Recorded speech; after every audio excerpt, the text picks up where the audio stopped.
Okay.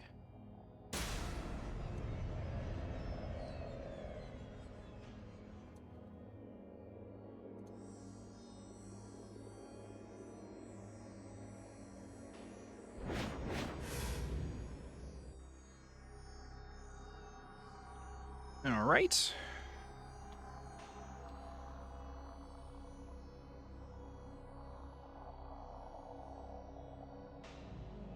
Oh, no, don't do that. Bro, I hate the Twitch mobile app so much. Here we go. I may need to turn my AC down too. Forgot it does that. Enjoy the jams while I make sure we're posted everywhere that we need to be.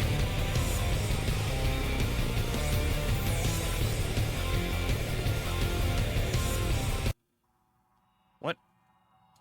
I skipped it because I hit enter on a different monitor?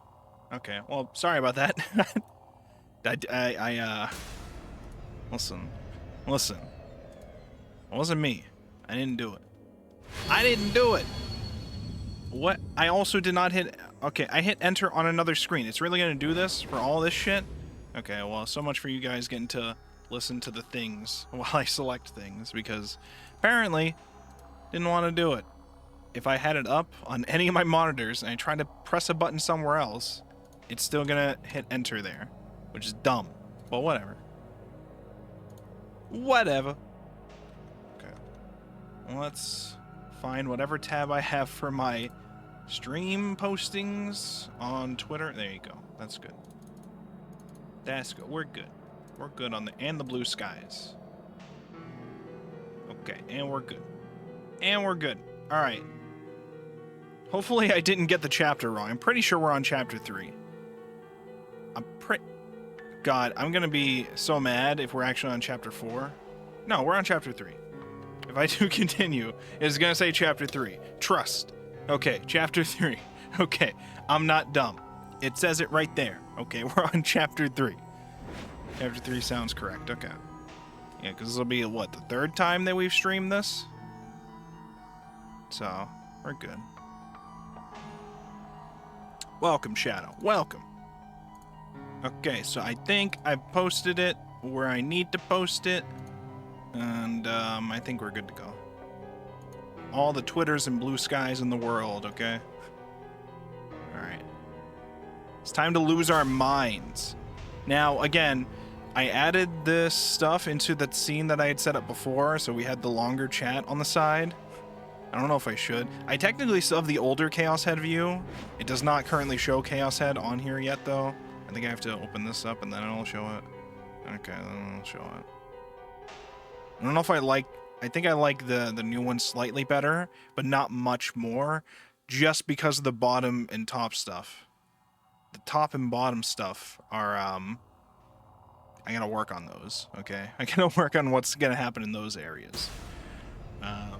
I'll fix it. Oh, I just hit the mic? I'm a professional. You don't even understand the high-level plays going on behind the scenes of the Wolfborg streams. You just don't get it. You don't see the vision.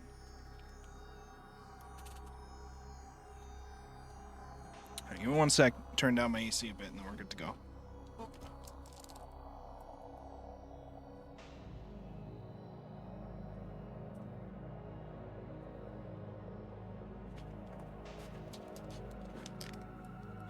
Alright, gamers, freaks, and geeks, let's get started with losing our minds here.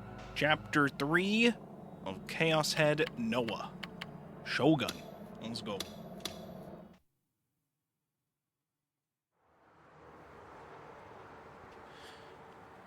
Alright, there we go. Okay. Late night, Shibuya, 4 a.m. Despite being named the city that never sleeps, very few people were currently present at its most popular locale, Scramble Crossing. Instead, many taxis were parked in their place, ready to carry away the drunks unwilling to wait for the first train of the morning. A generous amount of the drivers were reclined in their seats, napping. The more diligent drivers leaned against their steering wheels as their eyes stared idly towards the hot spots, the most frequent ones being Center Guy and the 107 building. However, They were not trying to ascertain whether or not any of the passerbys were potential customers. Instead, they were focused intently on the movements of the sanitation workers who had arrived about 30 minutes before. The 5 to 6 men were thought to be sanitation workers due to their yellow armbands, each of which had "Sanitation Reporter" written on them.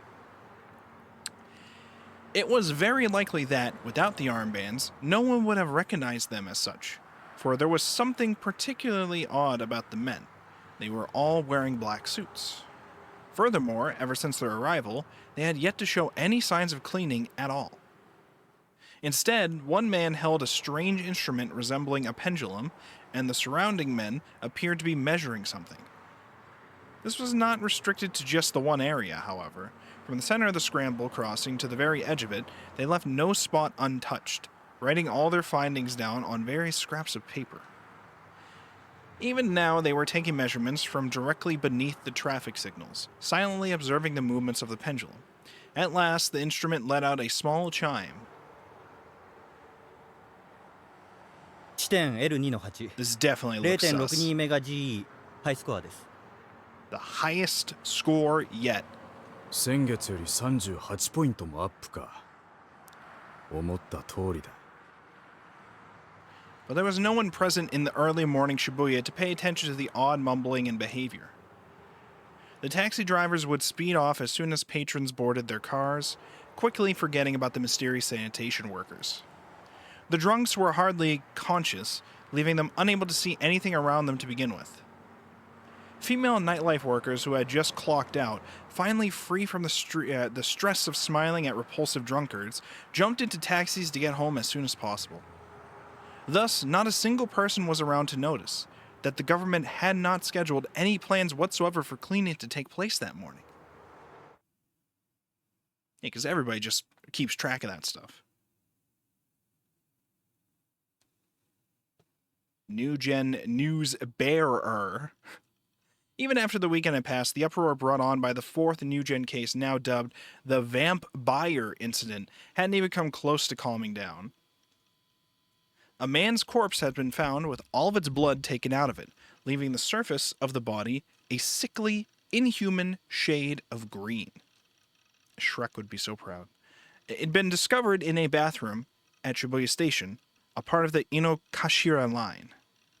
In addition, it was uncovered that a photograph of the corpse had been posted to an online auction, and considering the abnormality and brutality of the murder, it was inevitable that both the mass media and @channel jumped in on it. You gotta get 4chan involved. Special attention had been paid to the headline of the auction page, which read, "Type B blood in short supply." Tissue packs advertising an upcoming blood drive had been handed out in large quantities in front of Shibuya Station a few days prior to the incident, and the exact same message had been written on them. I had one of those tissue packs on hand. Reading back over it again now, the insanely strange words didn't read like an ad for a blood drive anymore. They read more like an advanced message of the crime. The police had supposedly been searching for the part-timers handing out the tissue packs, but they had yet to find any of them. However, there was one area where the Vamp Buyer differed pretty heavily from the previous cases.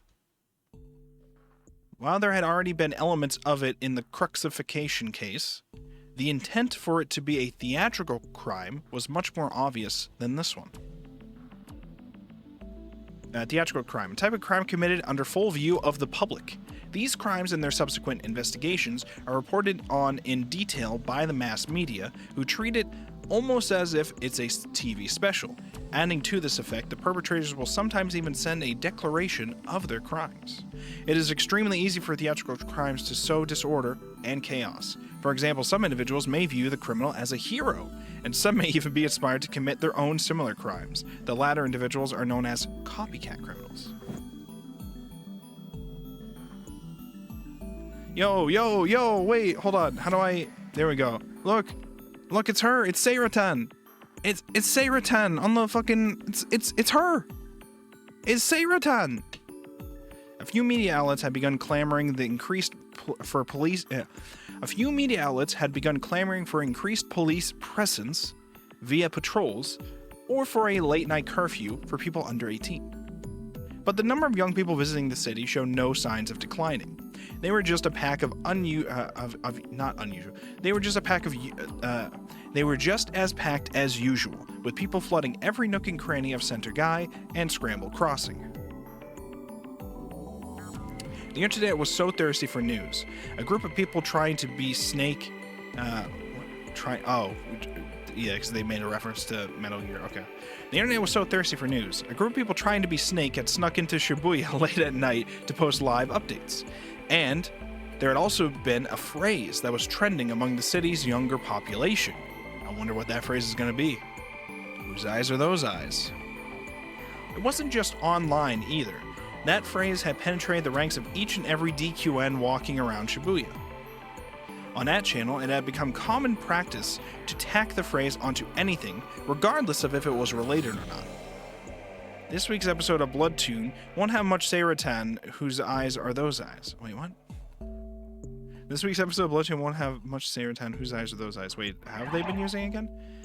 A common practice to tack the phrase onto anything. Oh, it's just nonsense now. It's just a nonsense phrase thing. Okay. The new patch's weapons are so weak, they're actually unusable. Whose eyes are those eyes? What whose eyes are those eyes is that from? And so on. To people my age, New Gen was probably just something new and exciting to follow. The newest shit show to obsess over. But to me, it was the most aggravating thing possible.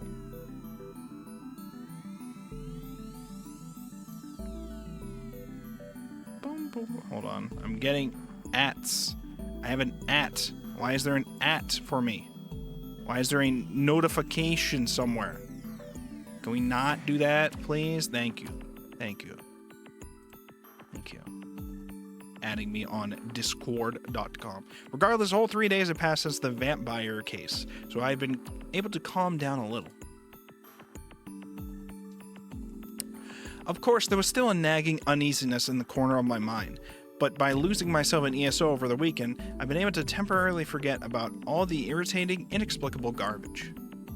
Even though I'd had to go to school today, I'd been able to get through my classes by either sleeping through them or thinking about the stats and frame data of ESO's rarest items. What a fucking nerd. I guess I leveled up a little bit, fuhihihi. And so, on my way home from school, I stopped by At Cafe for the first time in a while. It made me happy to see that the room I usually used, room 37, was vacant and ready for me. The last time I'd set foot in it was at least 2 weeks ago, meaning that this was the longest gap I'd ever had between visits. The sour breeze flowing from the air conditioner, the manga stained with the smell of tobacco, how comfortable it was to sit back in the recliner, the snores of old men cutting through the silence, still air. It all provided the store's interior with an aura of pure nostalgia. ルーム37の PC のチャットログを調べさせてもらいました。 Bro, this woman haunts my mind. そこから分かったことは、 That's what I あなた realized. 一人の自作自演。 I don't know if that's the right conclusion to immediately make. あなた自身。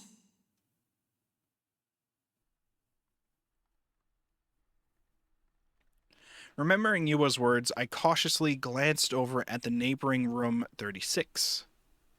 I made sure no one was there when I entered the cafe, and since I wasn't hearing any noise, it was probably still unoccupied. Didn't stop me from being anxious about the possibility, though. I got up and slowly peered over the divider, and I saw that room 36 was still empty. Relieved, I sank back into my recliner. I hadn't seen Yua since then. We were in different grades, and I didn't go to school that often, so it made sense why we hadn't come across each other. ユアの妄想はすごいよ。 I couldn't help but pity her. She was clearly sick in the head. Clearly she's the one crazy, not me. I'd be better off just leaving her be. Besides, meeting her at all had been a freak accident. Over the past 2 weeks or so, I'd been dragged into all sorts of random bullshit. True. Before then, my everyday life had been completely vanilla, and Misume-kun was pretty much the only one who talked to me. So why was it that basically nothing but weird, inexplicable bullshit had been happening to me recently? I want to avoid thinking about that garbage as much as humanly possible. That dying message had to be just a coincidence.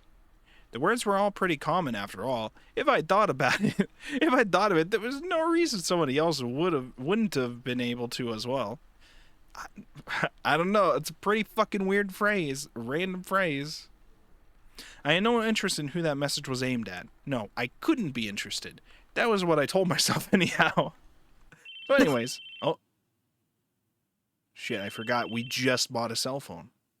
Or were forced to buy a cell phone. Suddenly something started ringing nearby.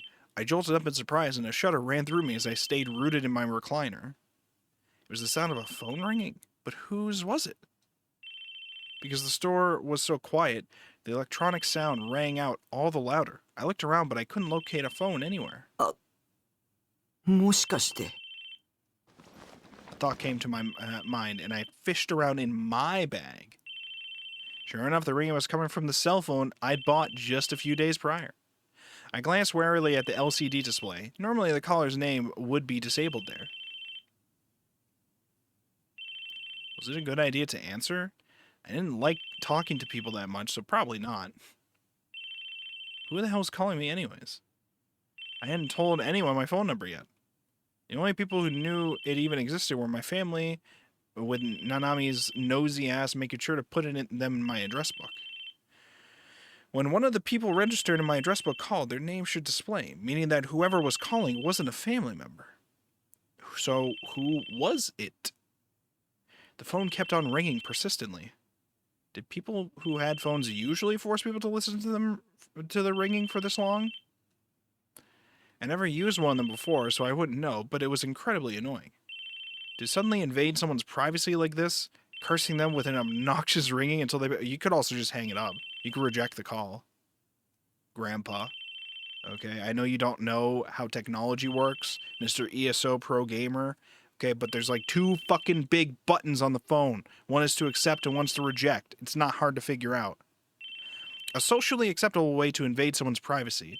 That was exactly why I didn't want one of these stupid things. Oh, it stopped.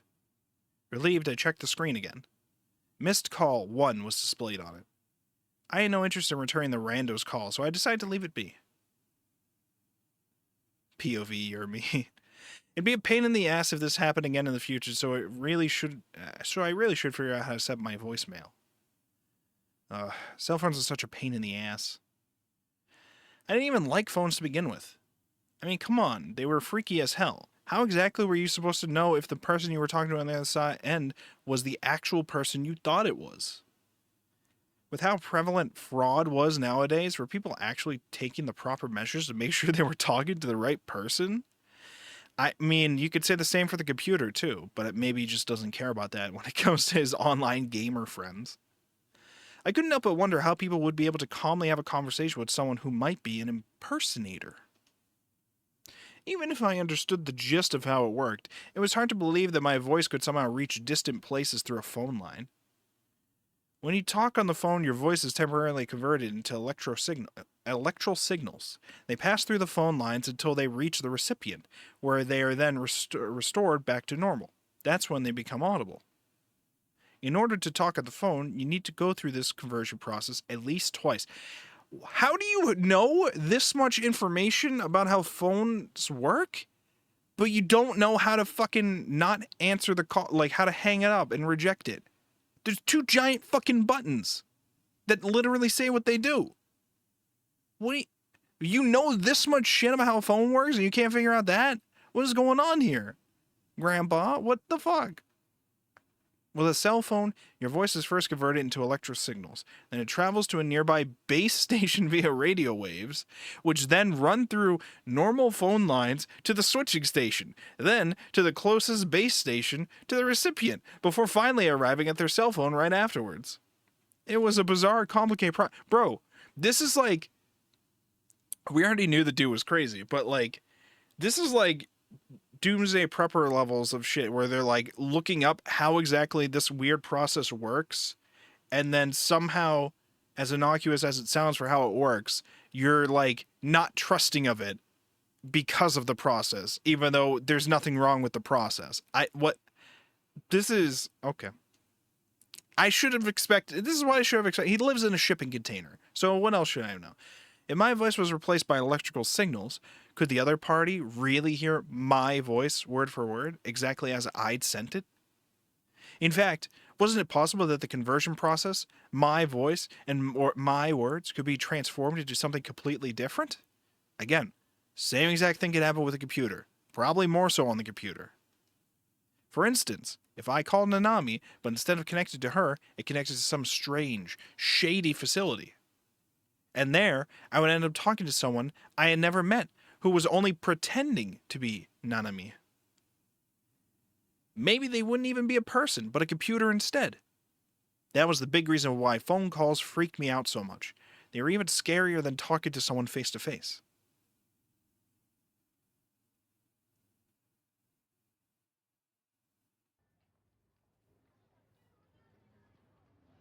When I'd logged into ESO as Lieselotte, I forget how you say whatever. Lieselotte. As was often the case, 3 hours passed by. 3 hours passed by. 3 hours passed by in the blink of an eye.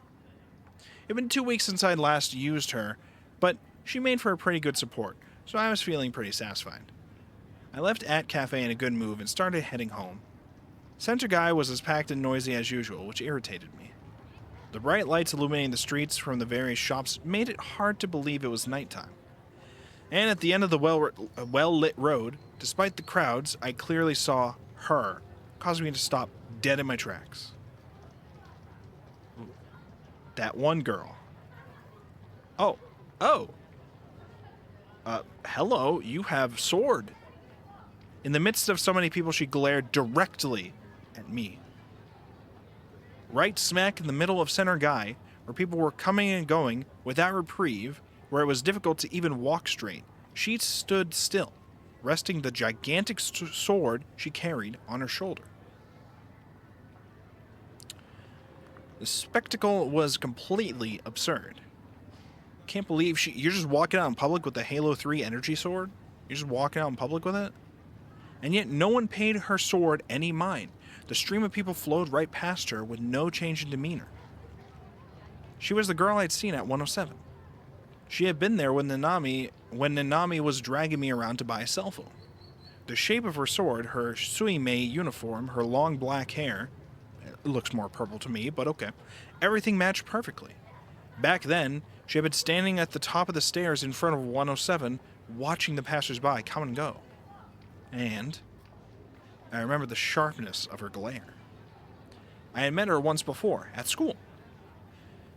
She had these almond-shaped eyes and clean-cut model-like features, and yet they only served to make her seem all the more unapproachable.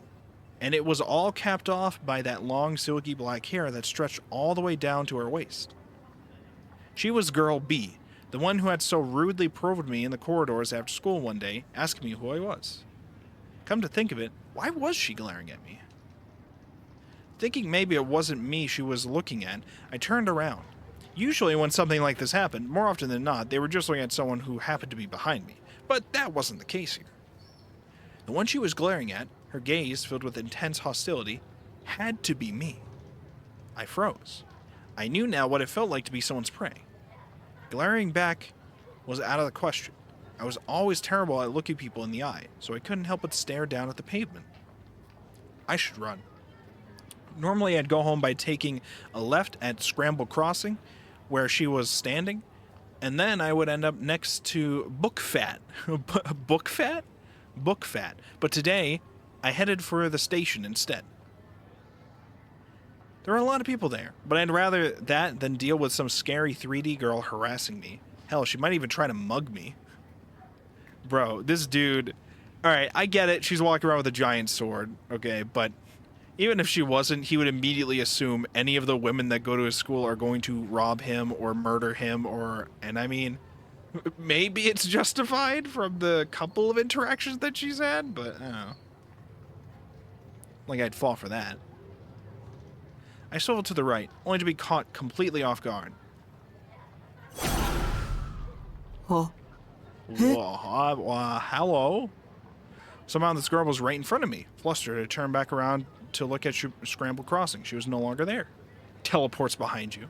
I looked in front of me once again. The girl with the sword was still glaring at me, just as she had been before.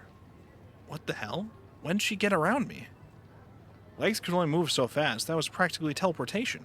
And besides, how could she have predicted that I'd turn around in the first place? Oi. Oh, just oi. I thought I was going to say, okay. Oi. Her voice reached my ears with extreme clarity. I frantically looked around me. I wanted to think that she was talking to someone else, even though I already knew full well who she was talking to. I searched for anyone else she could be directing the oi towards. But obviously, there was no one. A number of businessmen walking by glanced at Girl B inquisitively, only to realize she wasn't talking to them and walked away. Girl B, who had been standing there imposingly the entire time, took a sudden step towards me. That was all the confirmation I needed. Girl B was targeting me after all. お前 Whoa. Whoa, lady. Can we put that down for a second? Why you gotta point it towards me? I'm talking to you, DC. I certainly do. Rude as ever.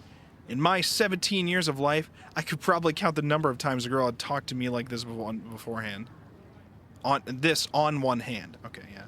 Well, I guess there were times when Kurimiya Tsubaki, aka Sunko, had talked to me like that, but it was in a tsundere kind of way. A tsundere. A girl who is usually aloof and acerbic, soon, but becomes affectionate, dere, when alone with her romantic interest. However, the definition has become more broad recently. Granted, Sunko was just another 2D character from the Arage Tell Me doll. Girl B kept getting closer and closer as those stupid thoughts raced through my head. She looks very, very serious here, boys. We may be cooked. Why does she feel so intimidating, even though she's a girl? I wondered. Bro, but the reasons were so... Bro, you are intimidated by literally every single girl you've interacted with. What are you talking about? The sharp look in her eyes and the gigantic sword she was carrying.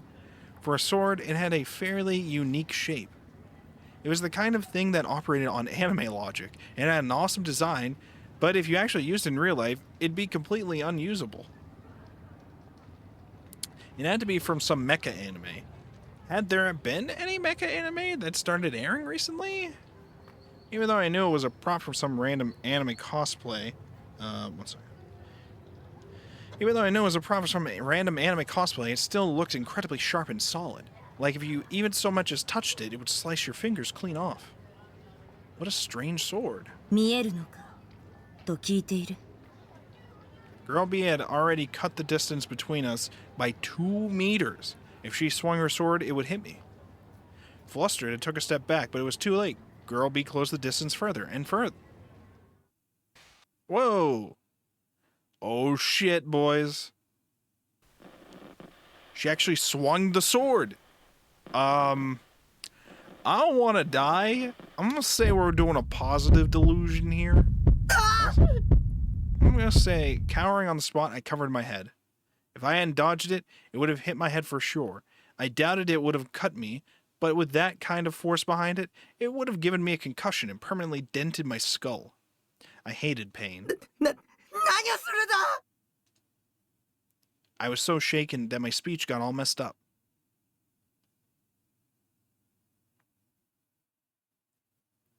Yo, cool CG. Look at this shit.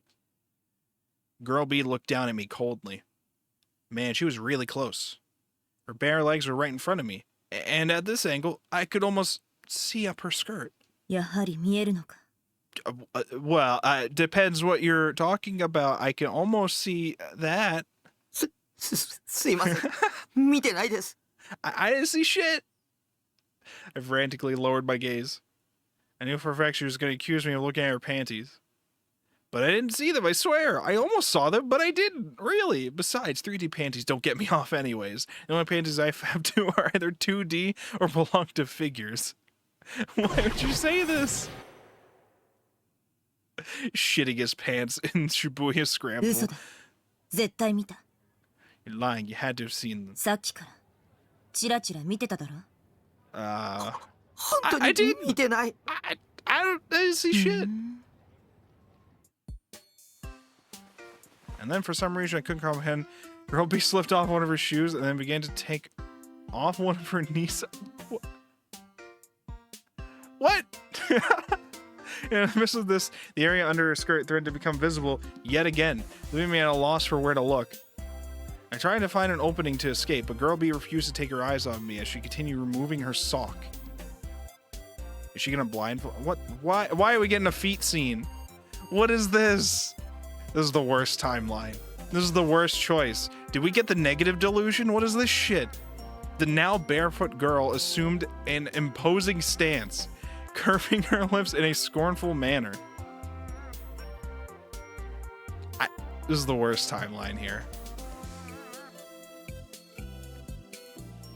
Why do you look so smug about 白 this? 状させてやる。 Oh no, boys. It's over. Suddenly, Girl B's warm, barefoot stepped directly on my It's over, boys. The sudden humiliation rendered me hopelessly embarrassed. ほら。どうだ。 Whoa, whoa, whoa, whoa now. Whoa. People walking around didn't even look at us. Why couldn't there be at least one person who came to my rescue? What a cold society we live in. What a cold society we live in. This is a positive delusion for someone else. だんだん大きくなってきた。 What are you talking about? I don't know what you're talking about. What could you what? Having this happen to me and right smack in the middle of center guy, it was mortifying. I was in Bro, the last time was just a random orgy happening at a fucking at a concert. It was just a random orgy, and now it's this shit in the middle of everything. What are you doing? Not like this. It's over. Okay, we wake up. We look good. 見えるんだな。 I wish I hadn't. Honestly, I you know, I wish I hadn't. ディソードが。 The what? The D sword? I did not see the D. No, I saw the feet. When I came back to myself, I couldn't immediately grasp what was going on, leaving me to blankly stare up at Girl B. She was still wearing her shoes, and she wasn't stepping on my crotch or anything. What the? Had that been a delusion? So she wasn't trying to accuse me of seeing her panting? No! Fucking idiot. At any rate, a D sword? The hell was that? This is the first time I'd ever heard that word. Girl B had said it was a sword, and whatever she was carrying was definitely shaped like a sword, but why was she asking me if I could see it? I decided to just nod. I mean, I obviously could see it. There'd be something wrong with me if I couldn't. Lugging around a sword that large and conspicuous, and in center guy no less, I'd be willing to accept if this was Akiba, but Shibuya of all places? そうか。お前も集められたんだな。 You've been gathered. Gathered? Who? And by who? At the very least, I was definitely here エラーを voluntarily. 見たことがあるか。 An error? Yeah, I'm a programmer, so yes, a lot. And this dude's a gamer, so yes, he has. In Japanese, please. A teasing phrase used on online message boards to tell an incomprehensible poster to please post comprehensively. Was what I'd wanted to say, but unsurprisingly, I wasn't brave enough. Then again, if I said the wrong thing, she'd probably stab me, so... Regardless, the chick had been spouting nothing but nonsense ever since she'd first opened her mouth. 見たら教えろ。 Alright, sure. I got a computer at home. I can show you the errors on that. After she said that, Girl B turned around. Her skirt fluttered in the breeze, and I could almost see her panties. I hurriedly shut my eyes. 私は3年の青い瀬名。 Aoi Sena, a third year. 駅前の電車にいる。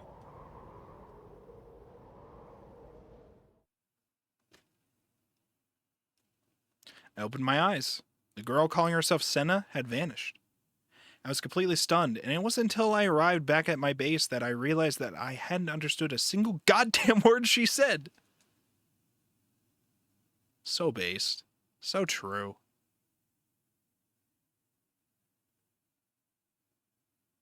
Despite everything going on, I had to go to school 3 times this week. Somebody kill me.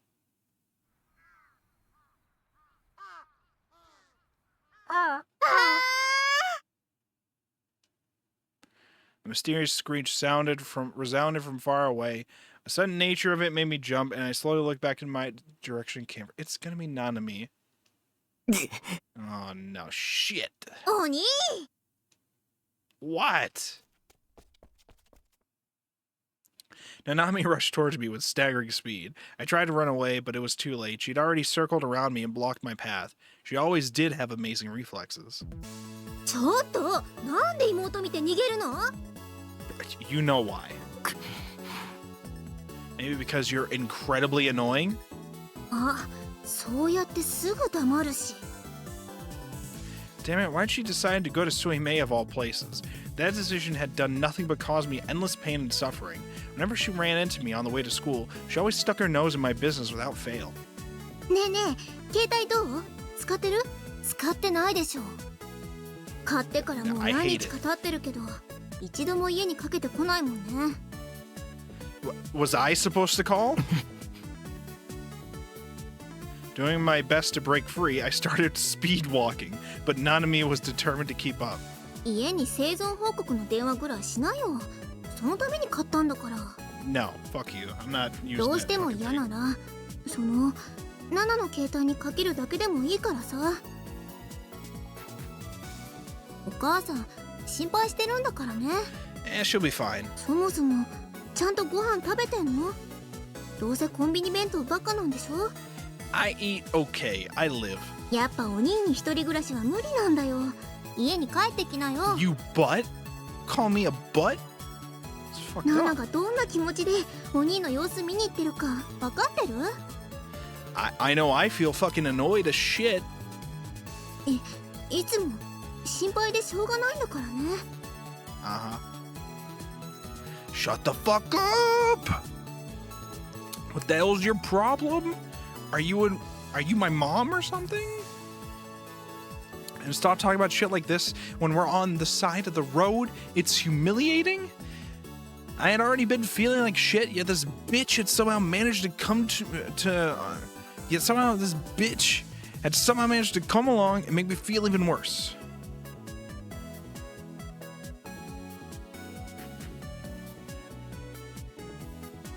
There was nothing on this earth more embarrassing than walking to school with your younger sister.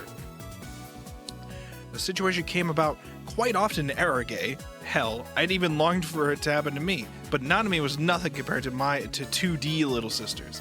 Less than nothing. God damn it, world. Give me a cuter younger sister.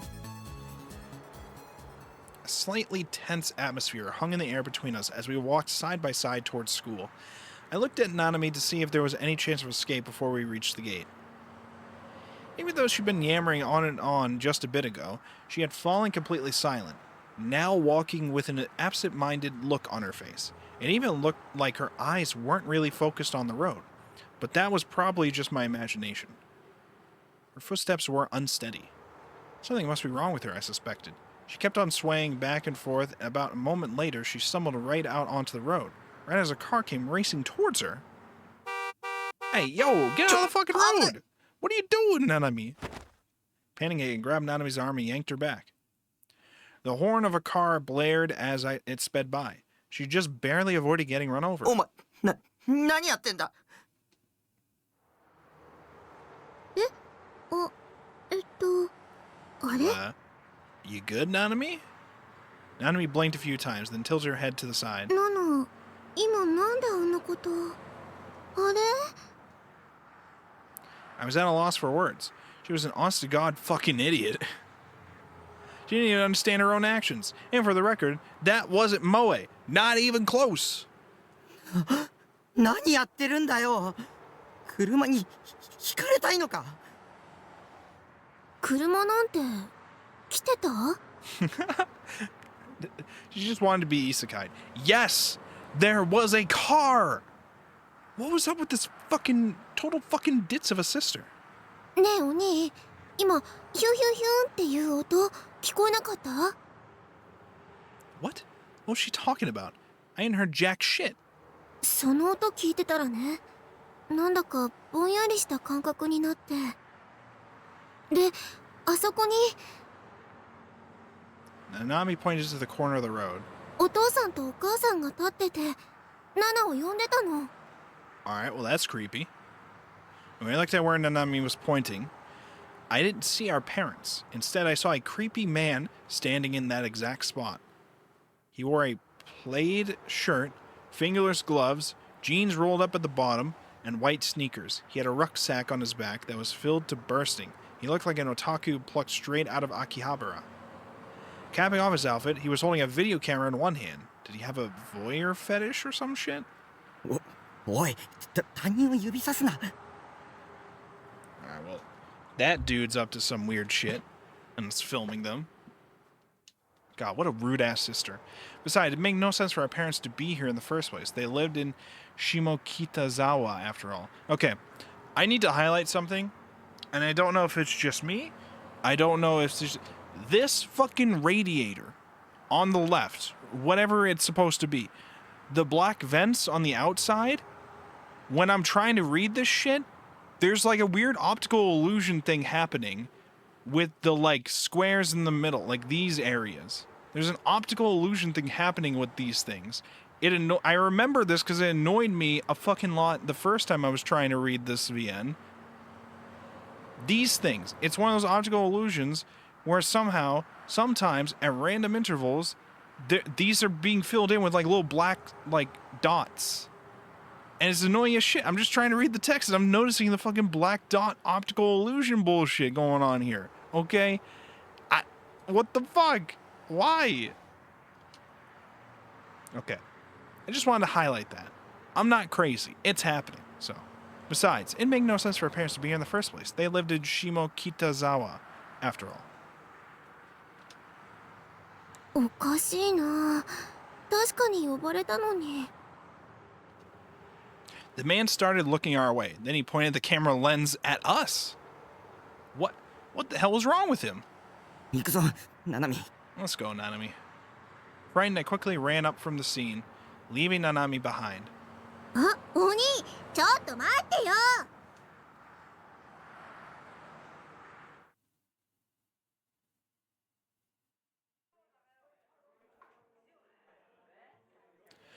I'd continued to ignore Nanami until we got to school, upon which I ditched her to walk down the noisy-as-ever hallway toward my classroom.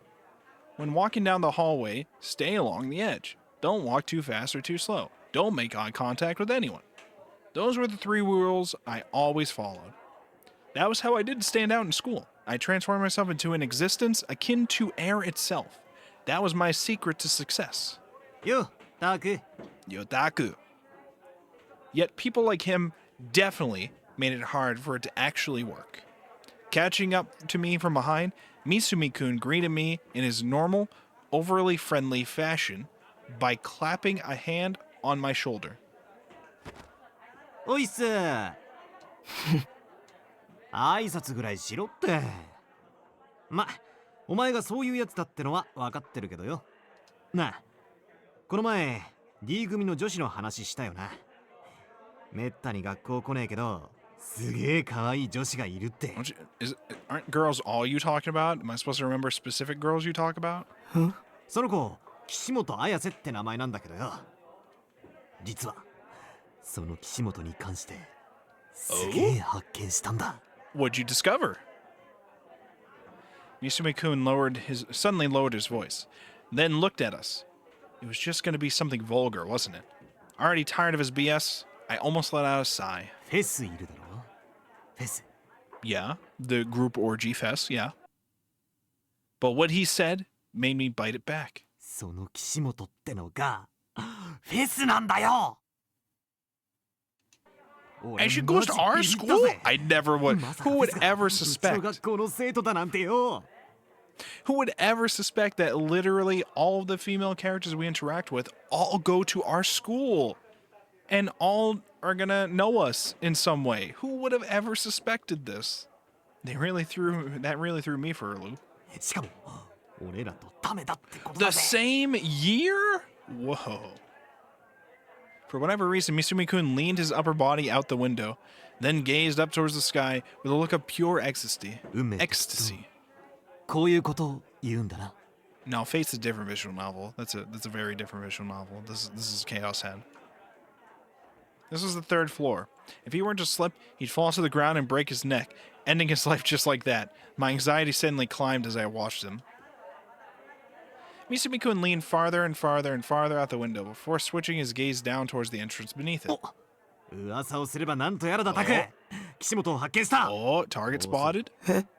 Huh? With so many coincidences piling up one after the other, maybe it really was fate, not that I cared. よし待ち構えてやる見てろタク俺のナンパ術ってのを見せ Gonna て show や us る about picking up chicks. He was brimming with self-confidence. Man, alpha males like him really were impressive. Picking up girls and all that was a completely different world for me. It wasn't even worth trying. Alpha, you gotta be taking notes. That's alpha male behavior right here. And you listen to some sigma male affirmations. Yo, there she is. A few moments later, Fess, or Kishimoto Ayase, appeared. It was just like Misumi-kun said. She really was Fess. I made sure of that while observing her from a safe distance. I still couldn't believe she was in the same year as us. She was wearing a Suimei uniform. A distinct aloofness came from her expression as she walked slowly down the hallway. It gave off a completely different impression than the one she'd had on stage. Back then, despite her apathetic tone, I'd felt a sense of power and liveliness emanating off of her. But now the aura she gave off felt listless and unapproachable. Ignoring this, likely deliberately, Misumi-kun strolled over to her with the same overly friendly attitude he always had with me, then casually stopped right next to her. よ岸本さんおはよう Whoa. His smile was so invigorating, despite being so obviously fake. I had no idea how he was able to act like that around someone he barely knew. That's why we love him. That's why we admire him. Then again, I don't really want to be him. あ俺三角大輔よろしくおっと初対面とか思ってるだろうでも違うんだ That's なこ not れが true. I saw you at your concert last night. 俺さこないだファンタズムのライブ行ったんだよねだから君に会うのは2度目でその時君の歌声にこうなんつうのビビってきちゃったんだ Chills. 別に俺ミーハーとかじゃねえよ惹かれたのはさ詩とか君の可愛さとかそういうところもあるけどでも何より一番すげえって思ったのはやっぱバンドとしての完成度っつうかあの音あっての君の歌声っつうのちなみに俺も実は Fun fact about me. って思っててさ Bro, stop talking. ああいういいバンド I メンバーを always wanted to 見つける start a コツとか band, you know. バンドの先輩としての心得みたいなもの教えてくんねえかなあ今すぐじゃ迷惑だろうからそうだな She's not saying shit. You're not even giving her どっか time で to 二 say 人きりでじ shit. っくり話さない Misumi-kun just kept on talking and talking with no breaks. His tone was different than usual, and it was obviously fake. Not only that, but he wasn't hitting on her directly, instead using the band angle in order to invite her somewhere nonchalantly. I never heard this fun fact about Misumi-kun wanting to start a band before. It had to be a lie. He was willing to go that far in order to win some points, to force a flag rather than obtaining it naturally. But... oh shit. Oh shit. Fess didn't even so much as look at him. Okay. Last time we did positive with her, there was a fucking orgy in front of like the whole crowd. And then the time we did it earlier today was a weird fucking foot fetish scene. So I don't know if positive again will cause her to fuck us in the middle of the hallway here. Let's see what the bad choice does here, okay? Let's see her fucking kill Misumi-kun. Push him out the window. That's my guess, okay? She simply continued to walk down the hallway at the same pace as if not a sound had reached her ears. なあ、聞いてる？ Suddenly, Fess stopped in her tracks. Her slightly lowered gaze suddenly rose up, and then she looked at me. Again? Me? Come to think of it, the same thing happened at the concert. It felt like Fess was staring directly at me. Also, I just heard a couple fireworks. I don't know if it'll be picked up by the mic if they keep going tonight, but we're getting a little preview of what we're going to be getting tomorrow, probably. Come to think of it, the same thing had happened at the concert. It felt like Fess was staring directly at me. Just in general, I've been stared at by a whole bunch of freaky 3D girls over the past couple weeks. God, what the hell was going on? Was I becoming popular now?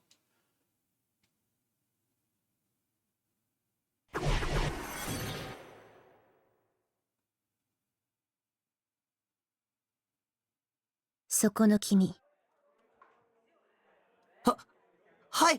Yeah? When she called to me, I snapped to attention and replied. The otherworldly aura radiating off her entire body had me viewing her as someone older than myself. But then again, I knew for a fact that she and I were in the same year of school. Fess signaled towards Misumi-kun, who had been following her around with a jerk of the chin. 付き合わない方がいいわよ。 You shouldn't associate. こんな人と。 Damn, true though. She's right. おいおい、こんな人呼ばわりはひどくね？っていうか、こんな人ってどんな人だよ？鬱陶しい人。 Push him out the window. Push him out the window. Oh boy.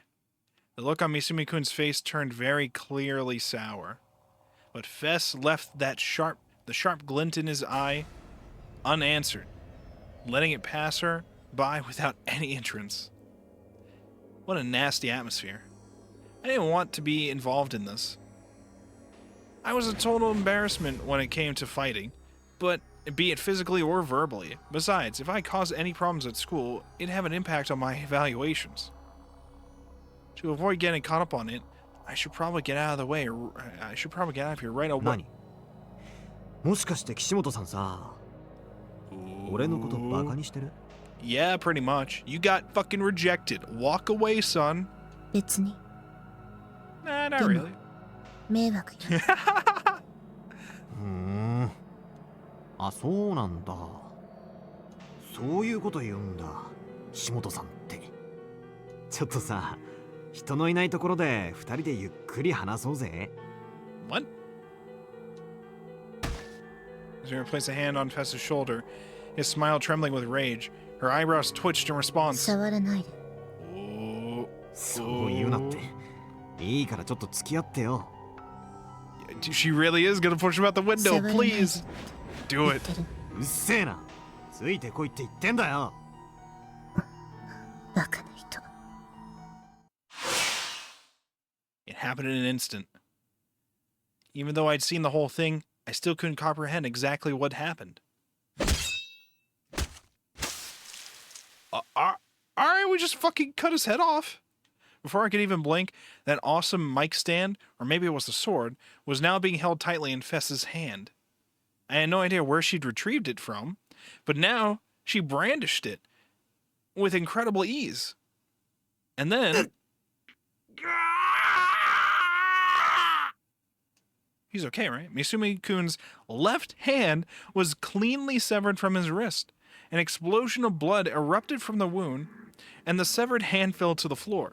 The hallway was turning crimson. I hadn't seen anything. I hadn't seen anything at all. I hadn't seen her draw the sword. I hadn't seen the trail of light it carved when it was swung. Well, I mean, it sounds like you did. I hadn't seen Misumi-kun's arm get lopped off. It all happened in the blink of an eye. And by the time I'd realized what happened, it was all already over.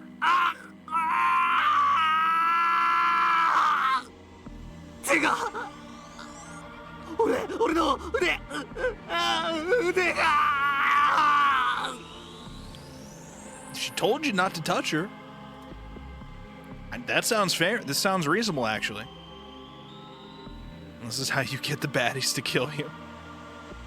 Misumi-kun collapsed on the spot, frantically picked up his hand, and tried desperately to reattach it to his arm. His screams echoed throughout the hallway. All the students around us screamed and ran off in a panic. I know you can reattach fingers. I don't know if you can reattach a whole hand. Maybe it's possible if you get to the hospital fast enough. As for Fess, she's got a sick CG going here. She was still holding her sword, calmly admiring the chaos. Then, for the second time, she looked at me.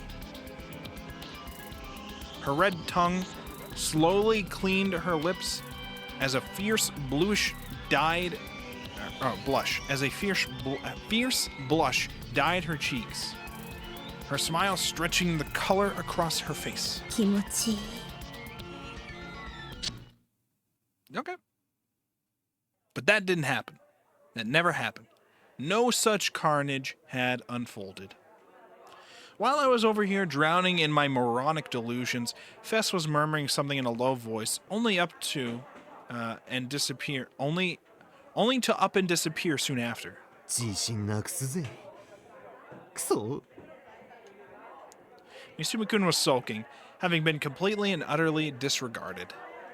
Considering how she was able to deter an alpha male of his caliber like he was no lower than a spur on a boot of hers, to deter him like he was nothing more than a typical monsieur, maybe the other team was what Fess preferred, a true Yuri connoisseur. Why did we have to word this like we just pulled out a thesaurus in the middle of the fucking hallway? What is this shit? Yuri, an archetype that refers to women that see other women as romantic interests. それはすごくいいスールです Swear? I don't know what this joke is, but he thought it was really funny. You could tell by the sound that he just made. それはすごくいいスールです I just love how pathetic he sounds. This is a really funny joke. Like, literally, he sounds so pathetic. Okay. Especially if she was a lolly type character like Nanami. That's the stuff. あんな不愛想な女もう二度と相手にしてやるもんかよ Antisocial bitch. あーうぜえだいたい何が剣を見つけろだわけわかんね剣 A sword? えああ岸本がそう言ってただろ No, actually.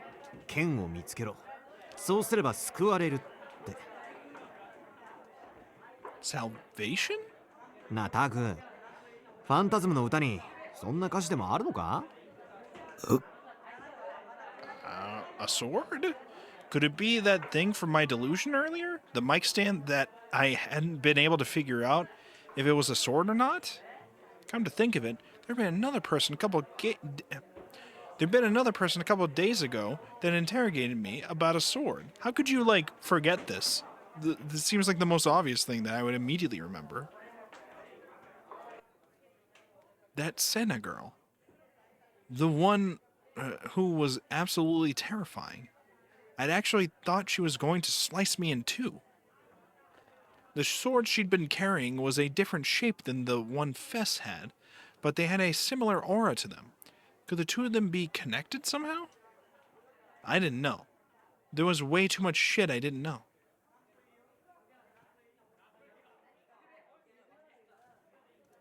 Shogun, the demon girl, Yua, Fess, Senna, swords.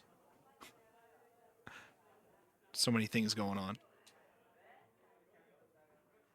As was my old habit, I jotted down a list of all the things I didn't know enough about in my head. I meant to put myself as one final item on the list, but I decided against it. I was completely normal. I'm the only one who's normal. It was the stuff happening around me that wasn't normal. That was the most obvious conclusion. Yeah. No problems here. Was Fess my ally or my enemy? It would be nice to know at least that much. Problem was, I didn't have the courage to ask her.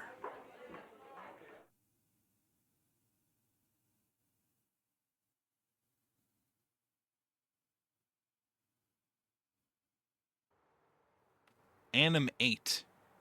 Today I headed straight for Animate without stopping by at Cafe. The reason, of course, was to finally pick up my long-awaited blood-tuned figure, Seiratan post-awakening version. Does this mean we're going to be meeting up with Yua as well? Because didn't she order one as well or something? While I was in checkout, Yua's face crossed my mind for a second, but I cut off those thoughts immediately. I glanced at the Seiratans that were set on display in order to attract customers, but since the sculptor was Kijima Yoshio, not a single word needed to be said about their quality. We just know. We just know. I had to get home fast so I could enjoy her every nook and cranny as soon as possible. As long as I could admire Seiratan's face every now and then while I played ESO, I was content. So why did the entire third dimension do nothing but bring me trouble? It plagued me even now. I headed straight for my base in high spirits, forgetting all about Fess and swords and whatever else, and practically skipping the entire way home.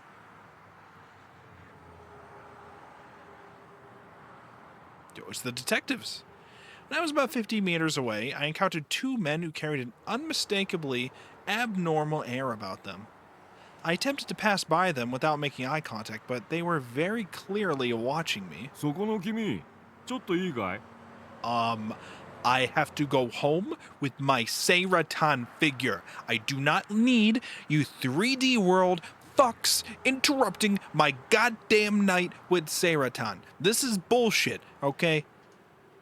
The first of the two to call out to me was a dull older man, the one who looked like he belonged at a cycling racetrack gambling his life away. His hair was a mess, and his unshaved beard was somehow worse. He wore a worn-out old suit, a sloppily tied necktie, and dress shoes that didn't show a trace of being cared for. All of it came together to form an unparalleled example of a man who'd failed to get ahead in life. For some reason, the fact that he was flapping a fan at himself only served to further emphasize how pathetic he looked. His expression was similarly languid. His mouth curled into a flippant smile.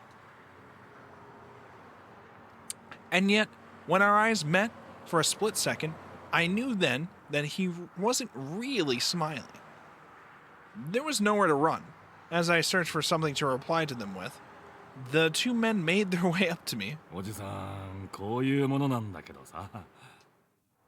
The older man took out a black badge from his suit and held it out towards me. It was the same kind of police badge you'd see in various TV shows, but it was obviously the first time I'd ever seen a real one. They finally come for me, boys. It's over. They could only be here for one thing, the crucifixion case. ちょっと話を聞かせてもらっていいかい? I do mind, actually. Do you have a warrant? Am I under arrest? もちろん強制じゃないんだけどね。 Oh. そんな身構えなくていいよ。本当。 Oh, so I can go home. So I can tell you to fuck off and I can go home. Is that what you're telling me, officer? How about lawyer? You ever think about that? How about you call my buddy Saul, okay? You ever try to talk to me, okay? The way he spoke didn't show a trace of trying to intimidate me. The other, younger detective, however, wore a strict expression as he nonchalantly moved to block my path. Oh, just one more thing. One more thing, Takumi. Just one more thing, I gotta say. That Seiratan figure. Supposedly, you thought this was sculpted by Yujima What's-His-Face, but I don't think he sculpted the post-awakening version. Could you not actually be a true Seiratan fan if you didn't know this fact? I was quite curious, okay? Quite curious. What were you really buying at Animate? What were you really doing? It was very suspicious. Sweat started running down my neck. If I made any wrong moves, they'd likely suspect me of being the culprit and haul me down to the station right then and there. I didn't want that to happen. I resigned myself, and then gave a small nod. 君さ、俗に言うニュージェネレーション Oh の my 狂気って god. 知ってるか Too な fucking much. I need everybody to stop talking about it. I knew it. I wiped the beads of sweat off my forehead and gave him a nod in reply. じゃあ3番目に起きた通称貼り付け殺人事件も当然知ってるよ Not ね。 hadn't heard about こ that の one, 近所で起き officer. たわけなんだけども。You know, I don't keep up with that stuff all the time. So I've never heard of that one. その目撃者を探してるわけ A よ。 witness. Oh, not me. I was home. Yeah. Oh. Yeah. ちなみに君、名前聞かせてくれる？ Do I have to? A gulp forced itself down my throat. This wasn't some bait and switch shit, was it? What do you mean? What do you think you're being baited and switch? What? There's no bait and switch. You're just being baited. There's no switch. Like they're just saying, "Hey, you were a witness, right?" What do you mean? Wait. Or maybe there was a bunch of con men who were really only acting like policemen, while in reality, they were just mining my personal information so they could put it to ill use. They could even be the demon girl's underling. I mean, maybe. あれ、答えてくんないのかな？ You still there? Do we lose you? Yeah, you did. I'm going home. If they start to suspect me, there'd be no end to it. What should I do? If I gave them a fake name, they might arrest me immediately. ああ、個人 You 情 just 報 not give them. 保護法とか気にしてる？おじさんそんなに信用なさそうに You do actually. You do really look untrustworthy. I'll say. Maybe your partner looks more trustworthy, but not so much you. But either way, his friendly way of speaking had to be just an act. 西条匠 In the end, I figured there was no way around it. That it was in my best interest to answer honestly. うん。西条匠くんでいいかい？ I shook my head. 本当に？ Huh? What was that supposed to mean? I had purposely given him my real name. So what the hell was that reaction? What? Are you sure about that? Like, my name? Am I sure that's my name? I think so. いや、これは失礼。 Yanking your chain a skosh. Yeah, I'm just yanking your chain a skosh. Just a skosh. The detective's unnatural laughter rang throughout the quiet residential area. Just hurry up and let me go already. その制服、水明だよね。何年生？ What are we, a second year? Did I have to answer stuff like that? Well, I think we're a third year. I think. Did I have to answer stuff like that? に No, second. Okay, I was right the first time. 悪いね。 Sorry. 聞き取れな What か was った。 that? おじさん、もう年だからみん Yeah, な can you speak the fuck up, Takumi? もう一度言ってくれる？2年生ああ、2年生ね。どうも。で、西条さん。聞きたいことってのは、先月の29日の午後6時から10時頃にかけて、どこで何してたかなんだ。 I'd home, probably? Playing ESO, maybe? Were they asking me for my alibi? Did they mean to suspect? They suspected me? That's あい ridiculous. や、別に君を疑ってるわけじゃなくてさ、その時間にこの近くにいたなら怪しい人物を見かけたとか、 How about 何か I don't 音 know を shit? 聞いたとかないかと思ってね。 How about I don't know shit and I don't talk to cops without a lawyer? Okay? How about that? For some reason, the way the guy talked was really starting to get to me. Maybe talking in a way that deliberately agitated the subject was some sort of interrogation technique. Of course, I had seen someone suspicious. I'd seen someone very clearly and with my own two eyes. But I wasn't sure if it would be a good idea to tell that to this shady old guy. What would I do if I told him and then that demon girl came back for revenge? It seemed like the demon girl was letting me run free for now, but she still had Shogun on her side, and he was equipped with precognitive powers. So, by that logic, that must have meant that the demon girl had some sort of insane power as well. And if that was true, and I told the police about it, she might find out about it immediately because of her clairvoyance or whatever. And then she'd come to kill me right after. なあ、西条くん。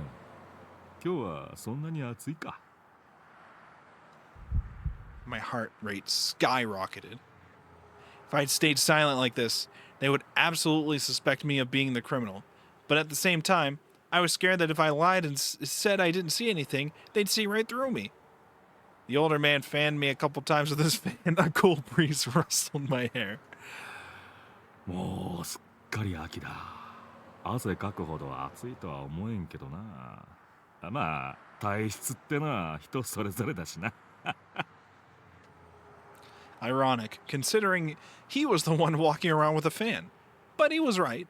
It wasn't all that hot out today. It was perfect, actually. The kind of temperature you'd actually enjoy spending time in.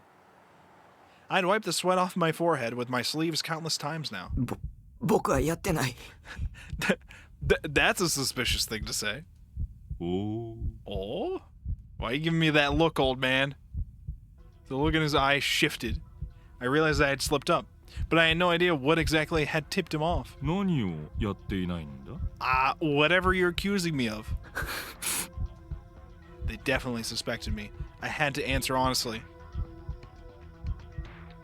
Staring at the manhole cover right beneath my feet, I began to blurt out everything. 見たんです。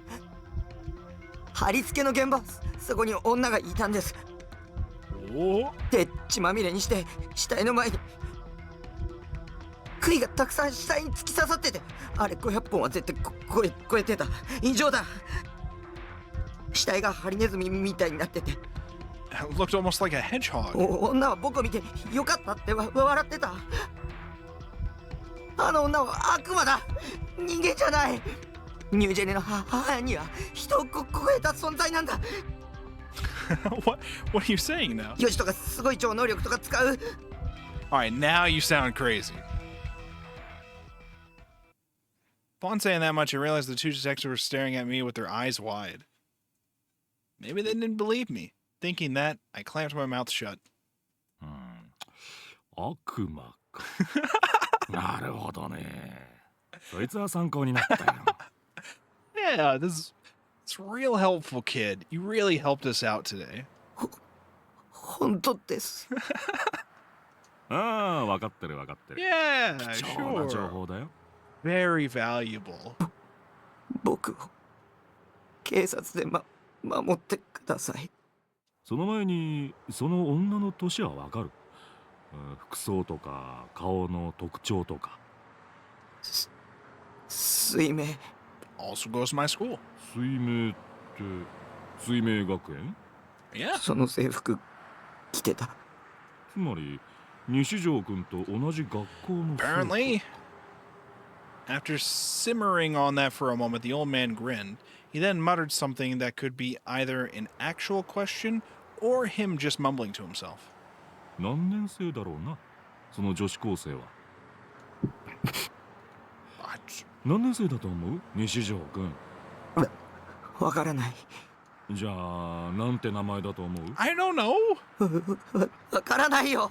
僕はあの悪魔の名前なんて知らない。その女の身長、体重。 What? あとついでに Why would I know all of スリー these センスについ things? て。 What was up with this old man? Was he screwing with me? How was I supposed to know even a single one of those? Did he think I could instantly get all of those measurements from a single glance? Oh yeah, sure, I absolutely had such a stupid power. Oh wait, no I didn't, because this wasn't a goddamn rom-com manga. なるほど。黙ってるってことはわからないってことだね。結構。参考になった See, よ。 he's laughing at me. He's laughing at me. I told him about my crazy night, and he's laughing at me. これは本部に戻って検討しないといかんな。 Okay, alright, well, I tried. 先輩マジっすか？ Waving his hand to silence the dumbfounded young detective, the older man signaled something to him with his eyes. 西条君、ちなみに連絡先とか教えてもらえる？ Yeah, I live in a shipping container. Good luck. Just find the shipping container. なんで？ I knew they wouldn't believe me. They wanted to label me as some nut job and falsely accuse me of everything. ああ、だって悪魔だっけ？そいつから君を守らなくちゃならないだろ？ That'd be great if you could do that. Oh. So that was why he'd asked. その女の身長、体重。 Oh. So that was why he'd asked. つまり西条君、ちなみに連絡先とか教えてもらえる？ Yeah, I live in a shipping container. ああ、Oh, thank God. They actually believed me. I don't know if that's what's going on, Takumi. You're probably right the first time. If I could get the police to protect me, it would be incredibly reassuring. Yes, the enemy was a demon, so the police would only get one shot if they went up against her, but it was better than being unarmed. Feeling slightly relieved, I took out the phone I had bought a few days prior and showed him my phone number. The younger detective scribbled it down in his notebook. いや、忙しいところありがとうさ。君の身の安全は警察が保証するから、何の心配もしなさんな。Oh じゃ boy. あ、また何か聞きたいことができたら電話するかもしんないんで、その時はよろしくね。イルスとか使わないでくれよ。今のところ警察にとっては君は重要な人物だからな。Eh? 君の目撃証言は事件解決の重要な手がかりになりそうだ。じゃあな。The two detectives bowed their heads and promptly took off. After taking a glance at me over his shoulder, the younger detective whispered something to the older one. The older man paid him no mind and simply continued to walk. I let out a long, long sigh. That was intense. It was the first time I'd ever been questioned by actual detectives. I'd acted pretty suspicious without meaning to, but they believed me anyway. Somehow. God, I'd give anything for the police to arrest the demon girl. Then again, the police didn't have any special powers, so maybe I should keep my expectations low. I then noticed that my mouth had gone incredibly dry without me realizing, so I redirected myself to the nearest vending machine and got myself a cola.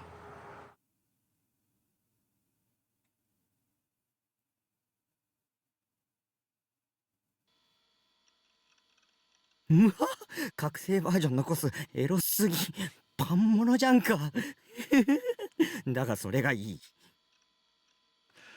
Oh boy. He's back to his old self. 原作再現度はいまいちだけどプンプンと漂うエロスが木島義雄らしさだよなこれはこれでグッジョブ One of your best works, Kijima-san. Good job, my lord. 上着キャストオフとかこの角度からじゃほとんど全裸にしか見えんひょー髪の動きがいいよな覚醒バージョンは髪が命って持論があるわけだが間違ってなかったなさてそれではお待ちかねパンツいってみようかどれどれV ゾーンの作り込みいいよシワのつき方リアルだし V ゾーンおおこれスージーさん Awesome すげえ sauce. マジですげえクオリティ高し You sound so pathetic. He's just having fun with his hobby, but the voice acting. I get it. They tried to make him sound super pathetic, but it's too good. Awesome sauce. That's in the tips. You gotta know this. A word used to express excitement or appreciation on the internet. A very high compliment. これセーラタン5作目にして早くも最高傑作爆誕じゃねえこれ以上すごいのなんて出せないってマジでやっぱ木島は神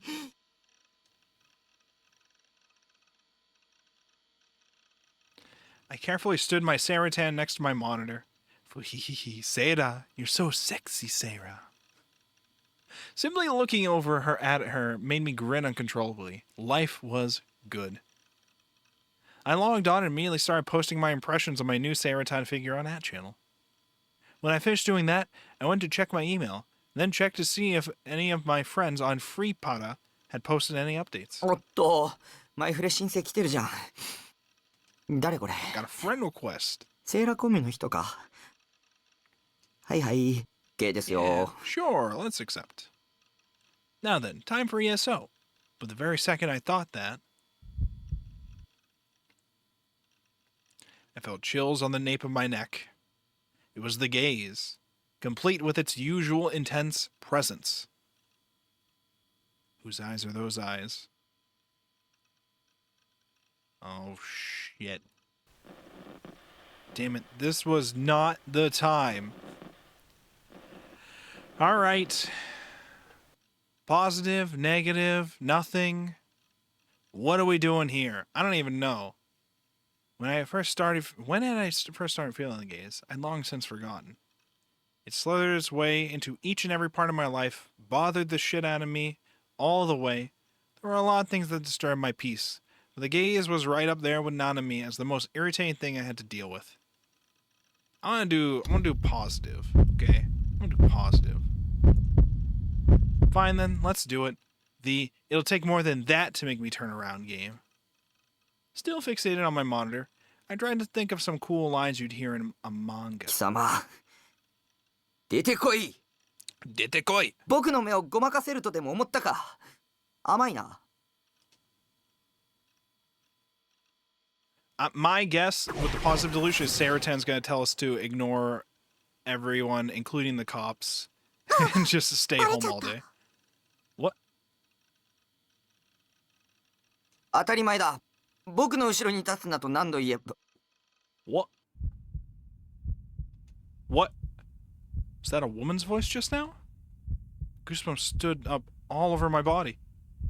Had the reclusive owner of the gaze finally decided to show themselves? Was that even possible? Should I turn around and see who it was?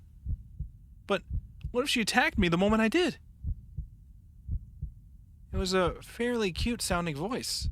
But what if, in reality, a monster far removed from anything human was standing there?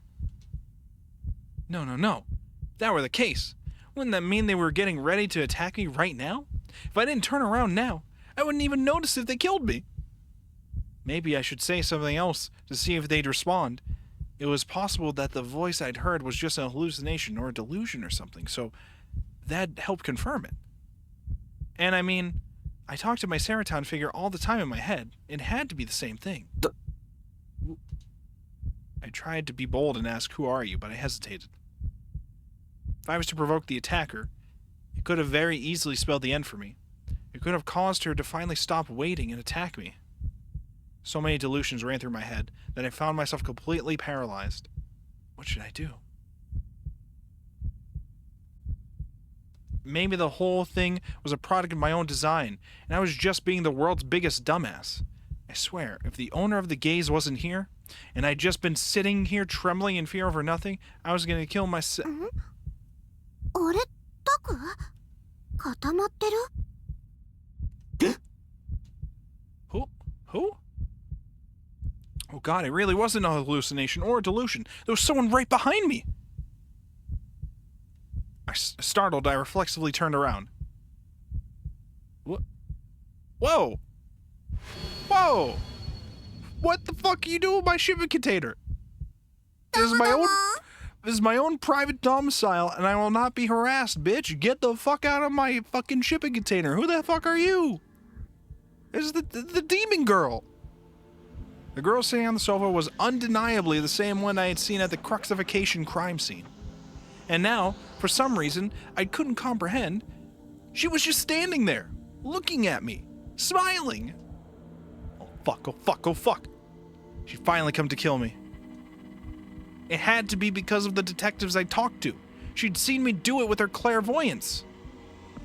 After that, she'd infiltrated my base without making a sound, took up a position in which she could kill me at any moment, and now she was reveling in my fear as I cried and screamed in terror. It couldn't be anything else. Don't kill me, I tried to scream, but I was too terrified to make a sound. コケココ What? A doze dinger-de-doo? What? What? Tilting her neck to the side, the demon girl unleashed a strange incantation. It had to be some demonic tongue. She was cursing me. In hopes of gaining as much distance as possible from her, I went to hide underneath my desk. Problem was, I was so shaken that I ended up bashing my head into the edge of it, rendering me unable to move as I writhed in pain. 何やってるのタク今すっごい音したよコツンって Bonk. Even now, the demon girl was keeping up her amused smile. But it had to be a trap, one built to lull me into a false sense of security. The second I let my guard down, she'd swoop in and end me. Or maybe she already had with that curse she'd placed on me a minute ago. In a few days, my entire body would suddenly start spewing blood everywhere, and I'd die right then and there. 頼むよ。Oh, don't fucking kill me. I just got this Saratan figure. 殺さないで。 I got down on my hands and knees, cradling my head between my arms. Those goddamn detectives had completely fucked me over. 警察に喋ったこと謝るから。 I didn't say shit. 警察？ I mean, I did, but don't worry about that. それに話してもちっとも信じてもらえてなかったし。 Okay, alright, so I did tell. I told them everything, but they didn't believe me, so it's fine, right? It was a lie meant to buy me some time. I mean, it wasn't a lie. They definitely didn't believe you. The old detective had said he'd guarantee my safety. If he was doing his job properly, he had to have sent at least one officer over to my place. Upon thinking that, I suddenly realized I'd given the old man my phone number, but I hadn't given him my address. 石井 And I don't think the police would have a record saying he lives in a shipping container at the top of a building. I don't think he would do that. Bishi? Suddenly, the demon girl assumed a pose resembling a statue. Or, no, a salute. Why did I say statue? A salute. But, and what was and what was just as, if more strange, was what she'd said. It was almost like a sound effect. Was it another demonic curse? 独り言はやめるべし。殺さないでとか警察がどうとか私には何のことかさっぱりだよ。 What? Was she trying to play dumb? Or was her roundabout way of threatening me, and in actuality she was saying, forget the truth, act as if nothing ever happened? What the hell was she thinking? Hadn't she come here to kill me? ほら立てる？立とう。 The demon girl got up from the couch and reached her hand out to me. Her expression was so gentle, and now that I was seeing her up close, she was actually pretty cute. Damn it. I was letting her get to me. Stop acting like a goddamn idiot. Was I seriously calling a demon pretty cute? She was a murderer. She'd used Yua and Shogun to trap me, and now she'd come to finish me off herself. Don't trust her. I already learned my lesson back with Yua. I never make the same mistake again. I refuse to take her hand. Don't be deceived by this demon girl's smile. She was a demon trying to tempt me, and if I gave in to that temptation, I'd die. Trust no one. Don't believe anything. Don't believe anything anyone says. だって見たんだ。お前が人を殺してるとこ。あのさタクそれかなりひどいこと言ってるって気づいてる？ What is this pose here? Ah, shit, that's pretty mean. I wouldn't kill anybody. まさか殺人犯呼ばわりされるなんてね。ははは。 I don't think I'd ever be called a murderer. What was she gonna do with me? ニュージェネの Just like with the guy in the fourth case, was she gonna... 殺すんでしょ。それとも岩とか将軍とかがいる場所。ユア？将軍？ Shogun? 誰それ？ Shogun? Maybe the three of them had decided to work together. That way, I wouldn't be able to fight back when they beat me to death with hammers. They didn't say the hammers part. そんなのbut still. やだ。 No, please, anything but that. No, no. 助けて。じゃあね、私を殺人犯扱いしなければ助けてあげる。Yeah, I'll help you. Just, don't treat me like a murderer, she says with this weird smile. So, that was her true goal. そんなビビらないでよ。いちいち私がへこむようなリアクションしてくれるよね。お願いだ。もう二度と誰にも喋らないから。だから見逃して。もしもーし。タク、ちょっと落ち着こう。 No, I can't. This bitch, acting like we were getting close or something, calling me Taku and shit. Wait, actually, how did she know my name? Bro, that's what you're worried about here? She'd already known it back when we'd first met at the Cruxification crime scene. How? How did she know it? And also, how had she known where my base was? Well, first of all, she could have known your name because you go to the same fucking school together, buddy. Okay? Knowing where you live, not that hard to figure out. She could just follow you at any point, ever. 当然でしょ。あなたの名前を知ってるのは Had she just read my mind? I knew she was clairvoyant. She knew my name, my address, all because she'd used her powers on me. タクって結構独り言多いよね。 Oh, am I just mumbling to myself in all the narrations? 前から思ってたことだけど。 Always? How long was she talking? Wait, had I been talking to myself out loud just now? I hadn't been aware of it at all. Was that really true? Had I really been talking to myself out loud? Or was it possible that she was just lying to me? And in actuality, she'd read my mind. タクの名前を知らないわけないよ。私、物覚えはそんなに良くない方だけど、友達の名前くらい覚えるよ。Uh-oh. For ends? それともタク、私のことバカにしてる？面と向かってそういうこと言われると傷ついちゃうな。Was someone here crazy? But who was it? Me? Her? I don't know. It could be me, and we're actually close friends and I just don't recognize her? I just blocked her out for some reason? Or she's gaslighting me and pretending like we've been friends the whole time. I don't fucking know. It could be either way. もしかして転校生？そういえば近いうちに転校生が来るらしいよ。スカチン先生が言ってた。Sukachin? There were two different conversations going on here. My terror from earlier, together with the anxiety of having no idea when I'd get killed, was starting to fade. But rushing in to replace it was a completely new kind of dread, slithering in to slowly erode my mind.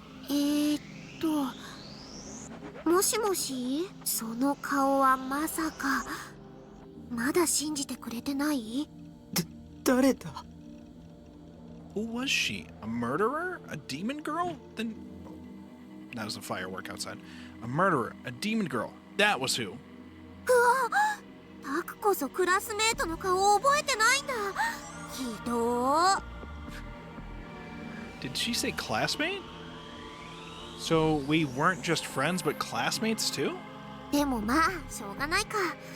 タクはあんまり学校来ないもんね。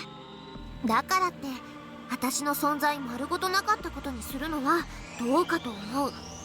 私の名前、本当に忘れちゃった？ Oh no, I don't know who's doing the gaslighting here. I don't know what's going on. 知ってるでしょ？あなたは知ってるはず。Demon? Remy?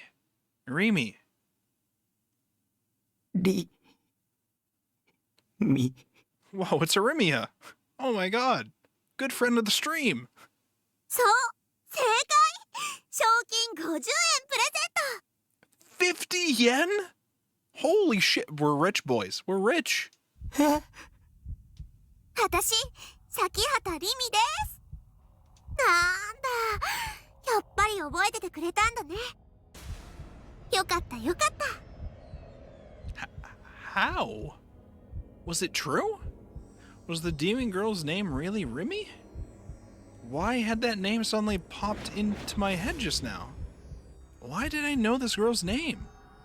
Maybe she really was my classmate and friend and I just forgotten. No, there was no way. I never even heard of the name Sakihata Remy. It had to be a fake name. It had to be that when I'd said Remy, she just decided that that'd be her name right then and there. It was like one of those spam emails from a Nigerian prince that used your personal info. Besides, other than Yua, I never met a 3D girl who talked to me like we were this close in my life. And Yua was the demon girl's underling. Wait, that was it. What the girl calling herself Sakihata was doing right now was exactly the same as what Yua had done. This temptress knew I wasn't used to interacting with 3D girls, so she was attempting to lead me into a trap by behaving all friendly and trying to seduce me. It was the exact strategy. And the thing is, while I barely remember my classmates' faces at all, and I didn't plan to either, I could say with absolute certainty that I'd never seen this girl's face in the same classroom as me before. Probably. Damn it. I couldn't completely rule it out. After all, whenever I was in school, I was usually glued to my desk until the final bell, pretending to be asleep, having delusions, staring at my desk, or feigning reading my textbook. I didn't do anything else. I had next to no memory of my classmates' names and faces, so I didn't even try to remember any. Which was it? Was she telling the truth, or was it all a lie? No, it didn't matter whether or not we were classmates, because the one thing I knew for sure, the one hard, indisputable fact, was that she had committed murder. もしかして本気で思い出せないの？さっき頭打ったせいで記憶喪失になっちゃった？ The demon girl reached for my head. I retreated back under the desk to try and avoid her. 変だよ。じゃあ大地に聞いてみて。そしたらタクも思い出せるかも。Daichin? What the hell was that? Was that a person? Or some secret code? Another demonic incantation? 大地だよ、大地。三角大輔。Misumi Daisuke? The Playboy fucker? She knew Mimusuke's name? Misumi-kun's name? And not only that, but she was calling him Daichin? She wouldn't call him that unless they were really close. ちょっと待ってね。 The demon girl reached for a bag on the sofa, a bag that wasn't mine, and took out a cell phone. 大地はと。よし、オッケー。はい。 After a bit of fiddling with the phone, she held it out to me. When I made no motion to take it, the demon girl forced a smile and quickly grabbed my hand. ほら、固まってないで。 She forced me to hold the cell phone. The demon girl's hand was soft, and just a little bit cold. I expected her to be a lot colder, almost like ice, but it wasn't nearly that bad. I guess even murderers had blood flowing through their veins. And because her hand was unexpectedly feminine, my heart started to thump. No, don't fall for it. She's a demon. I'll never let her seduce me. I'm not into 3D. Lend me your power, Saratan. タク、携帯使ったことないの？ I don't want to do that. But you don't understand, Remy. How do we know the person on the other side's really the person we think we're talking to? This isn't gonna prove shit. Tilting her head, the demon girl peered at my face from point-blank range. With her hand still grabbing mine, she brought the phone up to my ear. But before she did, I quickly looked at the screen. The registered name Daichin was displayed, and it looked like it was already calling them. With no escape, I pressed the receiver up against my ear. I heard the sound of the phone ringing. Eventually, that sound stopped, and in its place... What? Why would you say that when you first answer the phone? This is terrifying. What? Were they saying that to me or to the demon girl? Why had they said that?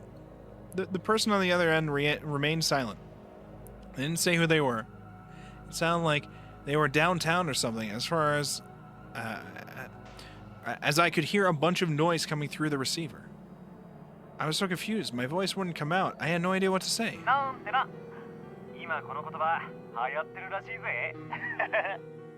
Yeah, it's a popular phrase, that's why I did it. Misumi-kun, or at least that's what I thought it was, quickly reverted to his normal tone.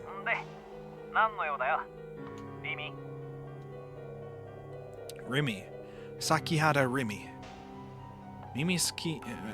Misumi-kun knew her. Well, it wasn't like that. Well, it wasn't like that she... What? Well, it wasn't like that was anything unusual. Misumi-kun was a natural-born playboy after all. It wouldn't be surprising if he'd gone out with the demon girl in the past, or even if they were in a super intimate relationship now. That didn't matter to me, though. What I needed to know was whether the demon girl was my classmate or not. タク、大地に出た？ The demon girl once again peered at my face. Shit, she was way too close. I turned my back to her and spoke into the receiver. 僕西条。なんだタクか。リミと一緒にいるのか？ Why had he responded so nonchalantly? Him acting so natural made it sound like me being with the demon girl was an everyday occurrence or something. またリミに振り回されてるのか？大変だな、お前も。でもよ、一つだけ言っていいか？お前、そろそろ自分の携帯変えよ。 I mean, I do have my own phone, but that's a different discussion. Was the person on the other end really Misumi-kun? For example, there was the possibility that the demon girl had made a phone call to someone who only sounded like Misumi-kun. Okay, actually, fun fact, because phones can't perfectly recreate your voice, you can't tell it, but since their name shows up when you're called by a friend and you pick up their phrasing, you gaslight yourself to fill in the blanks. Listen, it happens. It happens. Maybe the person who sounded like Misumi-kun was just another underling of hers, and he was only pretending to be Misumi-kun in order to trick me. I was starting to doubt anything and everything. I didn't know what was true and what was a lie. Hold on. What the hell kind of trap was the demon girl trying to make me fall into anyway? Why bother with a trap this elaborate? It's just the whole world gaslighting me at once. It's fine. In a situation like this, wouldn't it be easier and quicker for her to just go ahead and kill me already? Please, can you just fucking kill me? Can you just end it all, please? Was there some reason behind it? Some kind of prerequisite saying she had to trick me? Even if it meant taking it this slow? No. Maybe it was some hidden camera type spearheaded by... hidden camera type thing spearheaded by Misumi-kun. The girl wasn't actually my classmate, but Misumi-kun's girlfriend, and he'd sent her here in order to screw with me. As fucking if. If that were the case, how the hell would I explain everything that happened at the cruxifixion crime scene? Maybe that was fake too. タク、なんかよ、俺としては野郎からの電話なんてあんま嬉しくねえんだけどな。His tone of voice sounded exactly like Misumi-kun's. The more I heard, the more convinced I was that the person on the other end had to be him. 女の口説き方でも教えてもらいたいのか？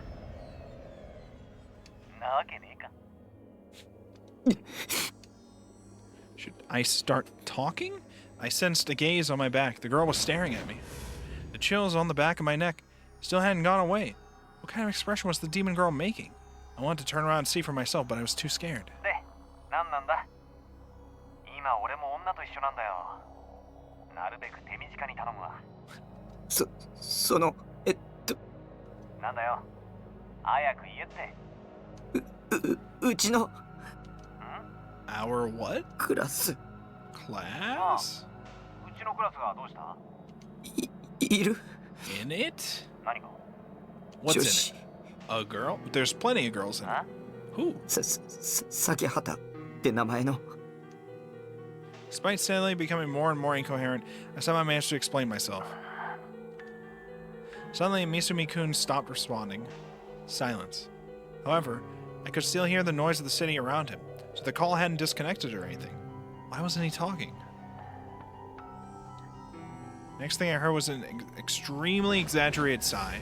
お前さ、ゲーム脳じゃねえの？ Gamer brain? Okay, well, I might have that, actually. A theory that claims people who play video games experience a chronic decline in emotional restraint and judgment due to a condition similar to dementia. This theory stemmed from recorded measurements showing that the brains of those who played video games emit extremely low levels of beta waves compared to that of a normal humans. It was widely publicized by the mass media and became a social issue for a period of time.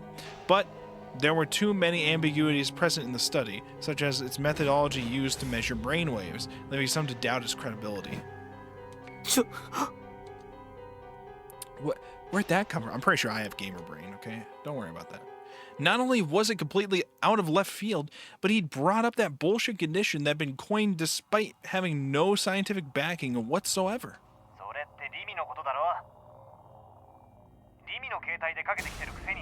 I don't know. Why are you being such a dumbass, Takumi? What the fuck?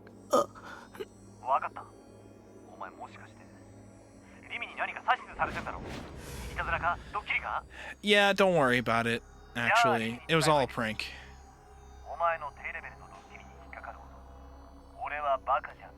Yeah, well, you just did. Get pranked. 本当にクラスメイト。お前な、たまにしか学校来ねえから忘れちまったか。俺はともかく。Are you really that far gone? お前は1年の時から同じクラスだろ。この前だって3人で一緒に映画見に行ったじゃねえか。We did? I don't remember going to the fucking movies. Couldn't comprehend what the person that sounded like Misumi-kun was saying. He said that the demon girl and I had been in the same class since first year, and that the three of us had seen a movie together pretty recently. Pretty recently? But when exactly? 俺がお前とダチになったのだって。最初はリミに付き合わされたのがきっかけだったしな。俺と同じで、リミも物好きだからよ。ニートのお前を気にかけてやってるのは、世界広しといえど、俺とリミぐらいだぜ。A neat like me? I mean, that's fair.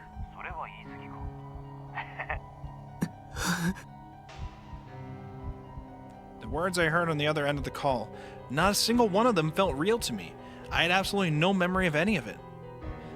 I couldn't acknowledge that any of that happened in the past. I just couldn't. It was all some story that the person who sounded like Misumi-kun had made up.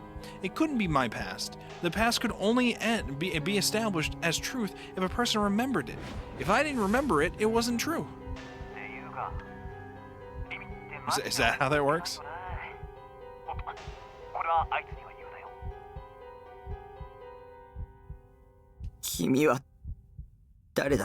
Yeah, who the fuck are you? Oi, oi, oi.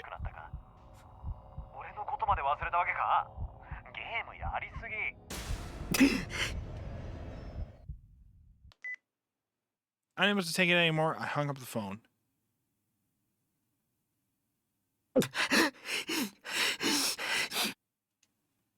My breathing had grown extremely heavy without me noticing. The sweat that had been beading on my forehead showed no signs of stopping. In fact, it was increasing. Long trails of sweat trickled down my entire body, starting from my face and ending at my feet. たく、汗びっしょりだよ。 The demon girl, looking worried about me, calmly offered me a handkerchief. A cute, patternless vermilion handkerchief. There was a faint floral scent to it. Instead of taking it, I attempted to somehow maintain my composure and organize my thoughts about everything that was happening. But in the end, it didn't go too well. I was doubting anything and everything, causing all my thoughts to rapidly churn together into a chaotic whirlpool. Sighing in minor disappointment, the demon girl put away her handkerchief, and then, with a triumphant look on her face, she asked me a question. で、大臣はなんて? She was acting like she already knew the answer. I couldn't afford to answer. But was she an ordinary classmate of mine, or a monster? I had no idea. Maybe I was the crazy one. Taking the chat with Shogun into consideration, I couldn't rule out the possibility that someone other than myself was controlling my body. Or maybe all my memories of the demon girl, of the girl named Sakihata Rimi, had somehow gotten knocked right out of me due to some freak accident or something. At this point, I didn't know anything about myself for sure. Did I have amnesia? Did I sleepwalk? Or could it be something else entirely? 大丈夫？体辛いならソファーで横になる？ The demon girl spoke to me kindly. Don't let your guard down. Anyone who acts nice to an otaku freak like me must have some kind of ulterior motive. I shook my head, putting my strong will to resist against the demon girl on full display. Then, using that same strength, I raised my head. Sweat got in my eyes, blurring my vision. The demon girl's face was a lot closer than I had expected it to be. What color eyes were those? なんで何何？ここにいる？ Yeah, why the fuck are you here? なんでってタクに会いに来たんだよ。もしかして勝手に部屋に入ったこと怒って？でもそれはタクがちっとも返事してくれないから悪いんだよ。結構長い時間ノックしてたんだから。I thrusted the cell phone she'd given me back at her. As I watched the demon girl timidly take it back, I asked her once again. なんで今度は何？ここにいる？ What was her reason for coming here? If she'd come to kill me, she would have done it a long time ago. So why wasn't she doing anything? ああ、ここに来た理由？ね。 The demon girl reached into her bag. Pulled out a single sheet of paper. はい。進路希望のプリント持ってきてあげたの。 That's it? Okay. I found myself taking it from her without really thinking. She wasn't lying. The piece of paper did have post-graduation aspirations written on it, along with 3 blank spaces to write your answers in. What? Was that it? Was that really all she'd come for? 帰ってよ。 Yeah, get the fuck out. I don't want anything to do with her. I don't want anything to do with any 3D girls. Not today. This was a trap. Don't listen to her. Saratan was right all along. This isn't reality. This is a game. One filled with bugs. This must be one of those errors that we were told to tell that other chick about. There are way too many contradictions. It doesn't hold together as a proper story.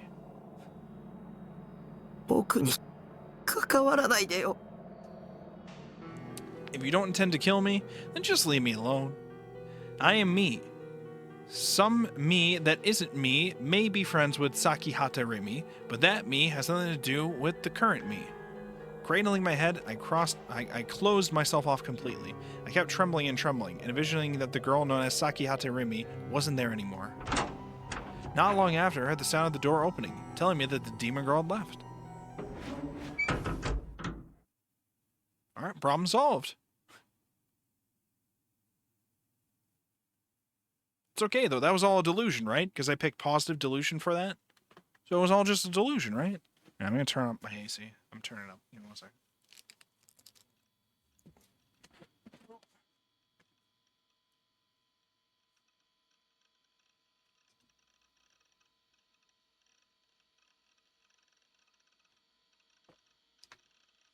Okay.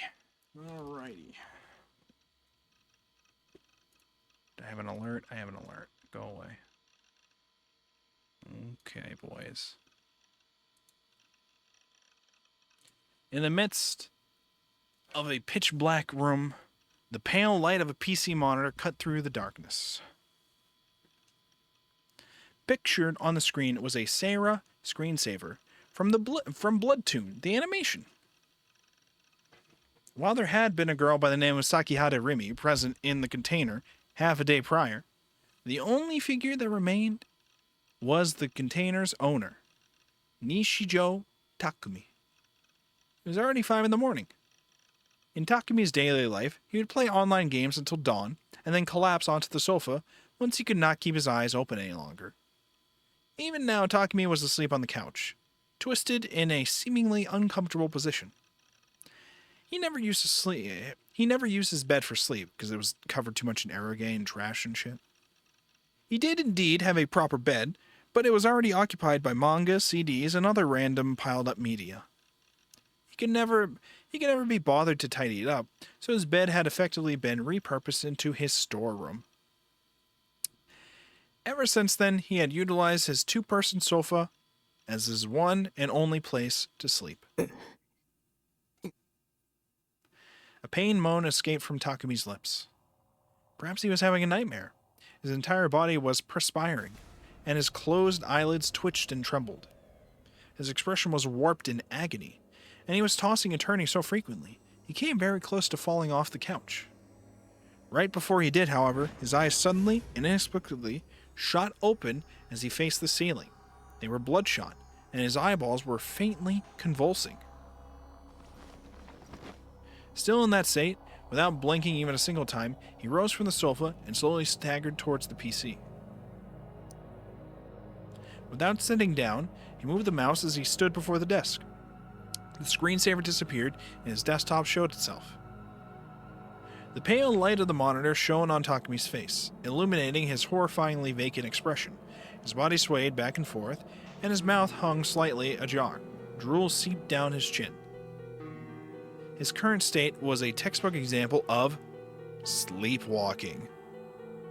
The one thing the doctor said we didn't have. Well, he said it wasn't definitive, but it didn't seem like it was all the time that it happened, at least. But it's clearly happening now. The delirious boy launched the web browser and then opened @channel. His movement itself was languid and slow, but he showed no hesitation in selecting a thread from the board related to New Gen. The board listed a total of 60 threads, and Takumi slowly opened each of them one by one. And then, with his eyes remaining glued to the monitor, he began to type. He repeated this action for each and every thread. His posts were not particularly long, only housing a few characters each, but they all composed of the exact same sentence. Do you know what that sentence is? Whose eyes are those? Yep. Under the name Shogun.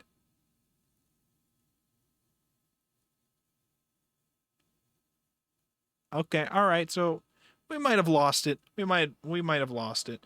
We might be losing our minds. I went to the hospital first thing next morning. They hadn't confirmed it the last test I'd come here, but today, they would definitely tell me I was normal. Yeah, definitely. Dr. Takashina would remember me. I'd tell him, it's me, Nishijo. I was your patient around 4 years ago. And then he'd tell me everything I needed to hear. I wasn't the crazy one. It was the demon girl and Misumi-kun.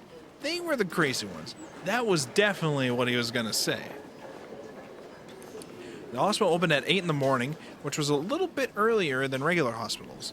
That was the reason why I had shown up right when it opened. And yet, the seats in the lobby were already filled with countless middle-aged people or older. What the hell? Why?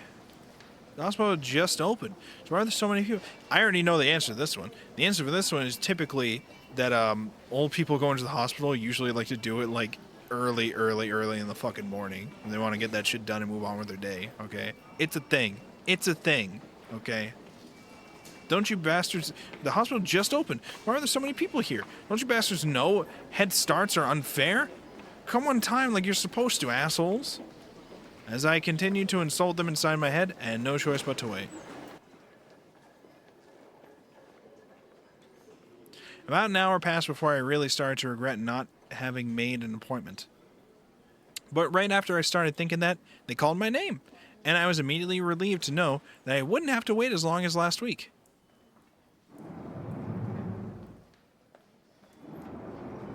Except the one waiting for me in the examination room wasn't Dr. Takashina, but some white-haired old man that I had never seen before. 高階先生は He's not in today. Noticing my confusion, the nurse standing right behind him, I think her name was Hazuki-san, gave an apologetic look. 高階先生はもういません。 What do you mean by that? No, like he's working somewhere else? He what? もういないというか、過労がたたって先週末に倒れてしまわれてね。Oh, damn. What? What's gonna be happening? My one and only ally. Wait, had he really collapsed from fatigue? 陰謀だ。悪魔女の陰謀だ。 You have to believe me. It's all a conspiracy orchestrated by the demon girl. I'm normal, right? Tell me I'm normal. 西条さん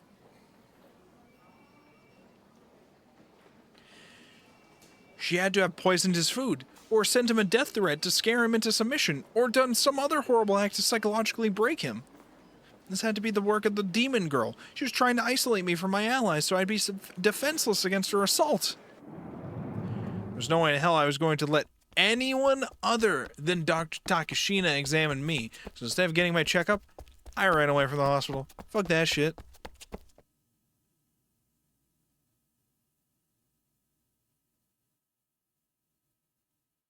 I am very normal. But anyways, back to my shipping container. Leaning on the fence at the edge of the roof, I blankly stared up at the sky. The skies of Shibuya were dim and lifeless.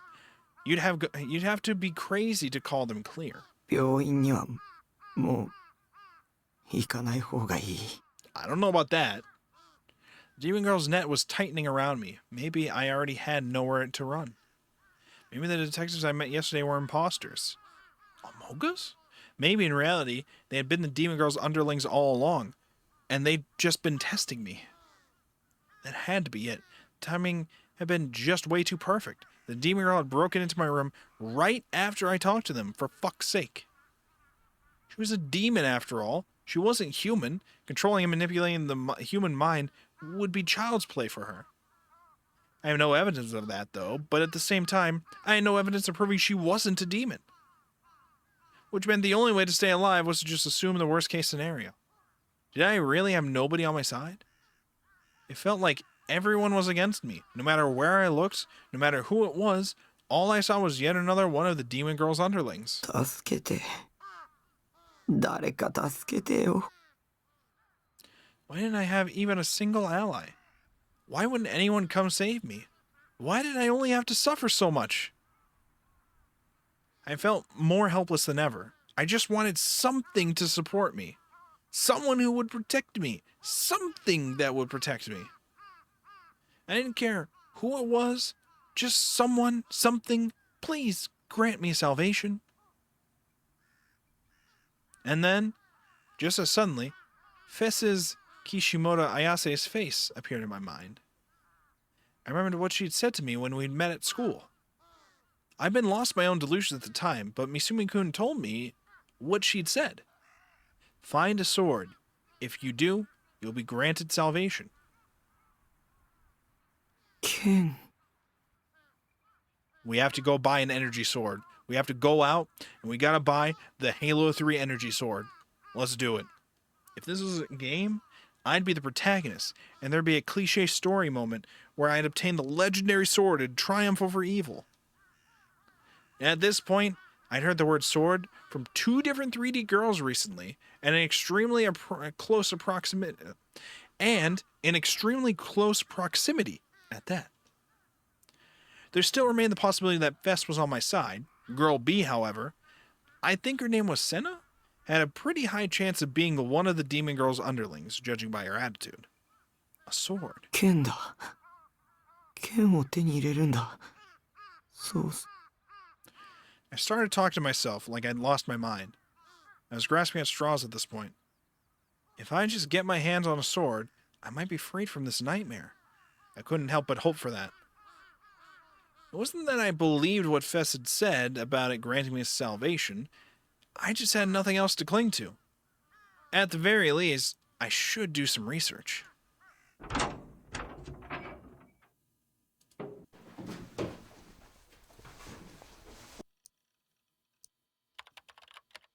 Yeah, let's go to Deloodle real quick.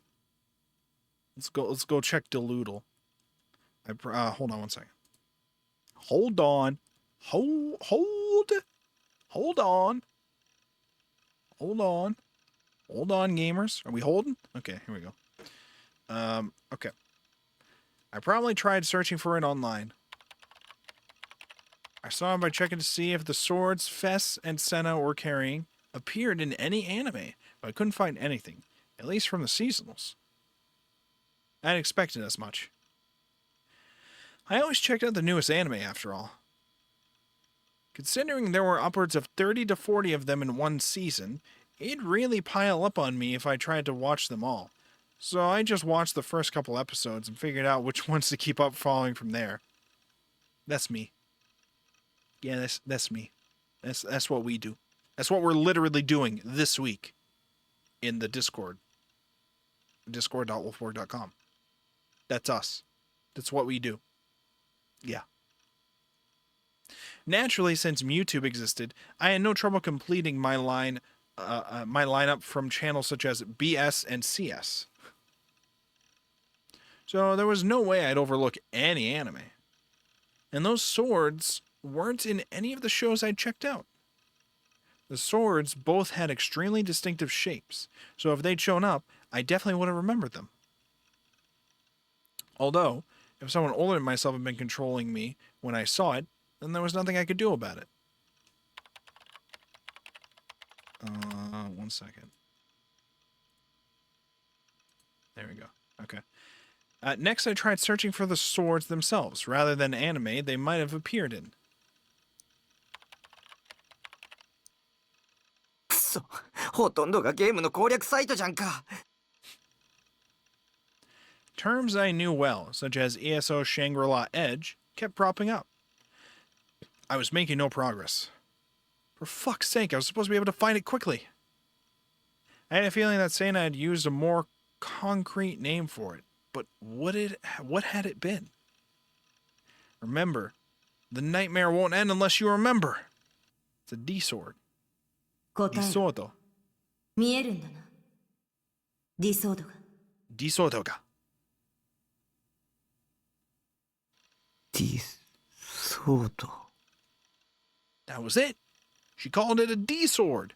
I quickly typed it in and ran a search.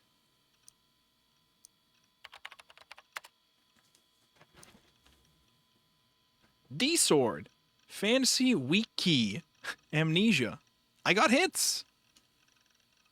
Only 2 of them, though. Even so, I was already starting to think of those 2 links as my road to salvation.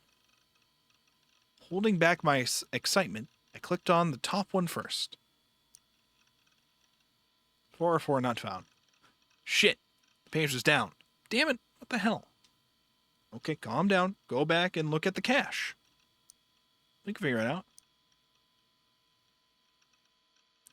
Alright, we're back to Wiki Pedophilia. Why did we name the website this?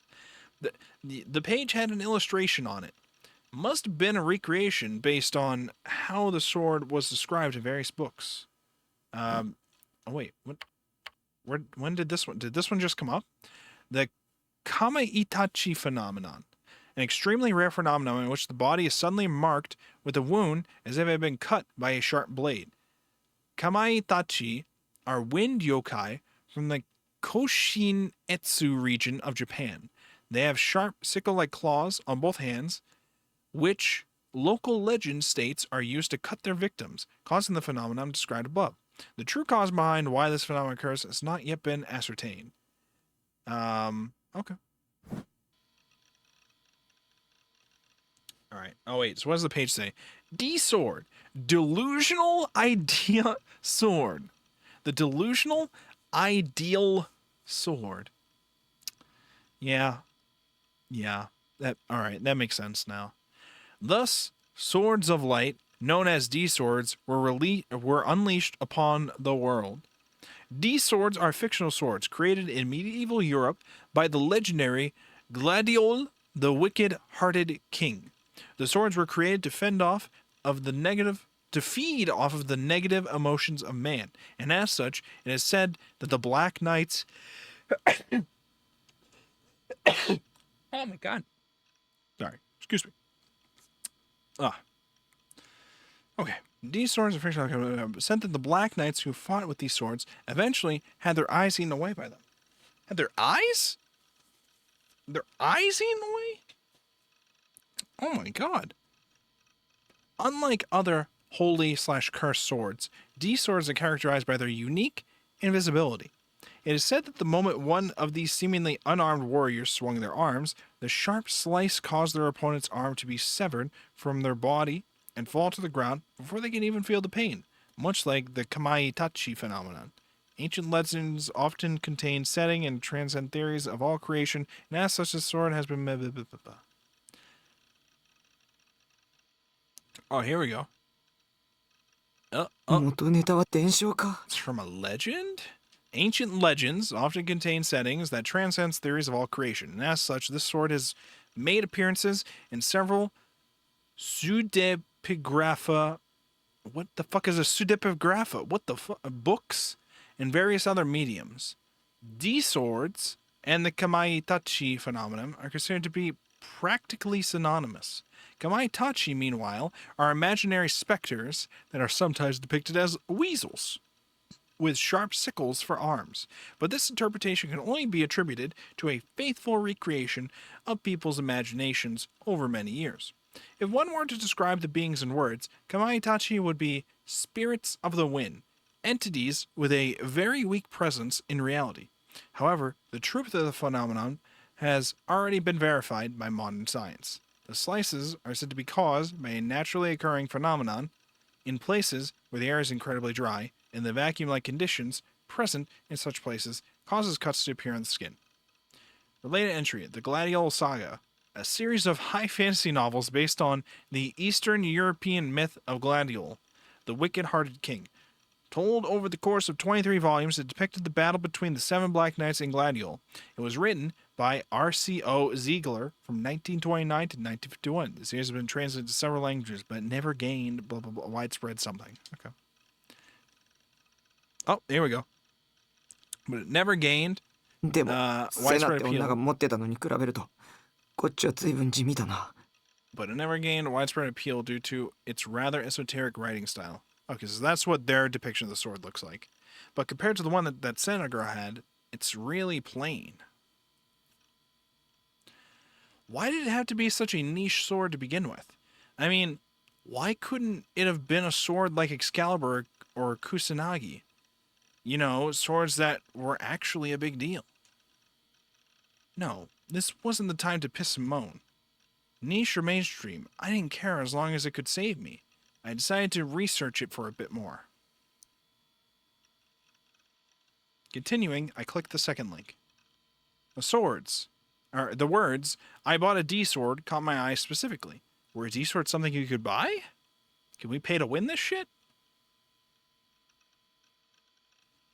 The blog owner seemed to be male, so I could deduce that it couldn't be the Demon Girl or Senna. Oh, okay. Blog of a free soul with too much free time. A diary where I screw around and talk about my daily life of jerking off and and downing soda. A diary where I screw around and talk about my daily life of jerking off and downing soda. Based. Profile. Fucking fly. Profile. Sex equals male. Work equals I can't see it.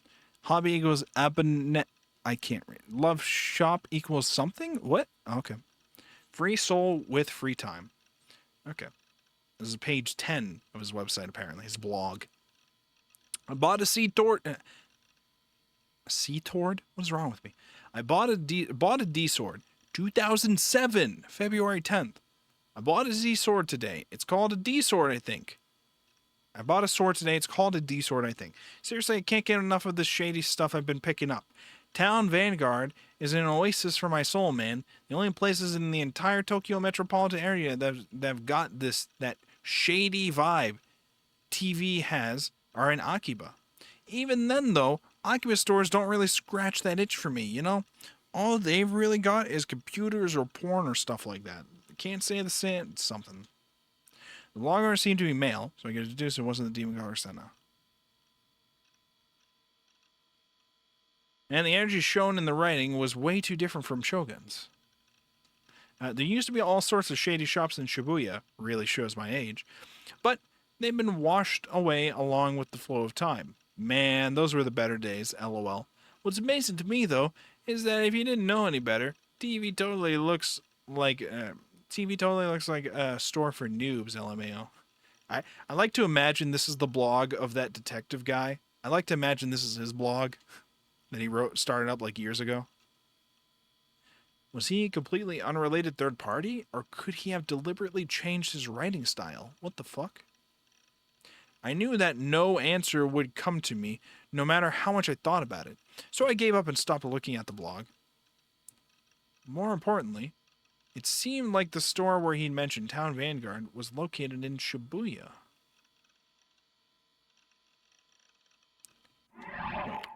Yeah, okay, so I read that right. I had the feeling that this was too good to be true, but I also had the feeling that it was predestined too. Well, that's enough yearning for the good old days. I'm still wondering, though, who the hell named the thing a D-sword, LOL. Oh, just one more thing. Do you recognize this sword, Takumi? The one that I'm cutting you with? Oh, is your hand gone? Who did that? Wasn't me. Do you recognize it?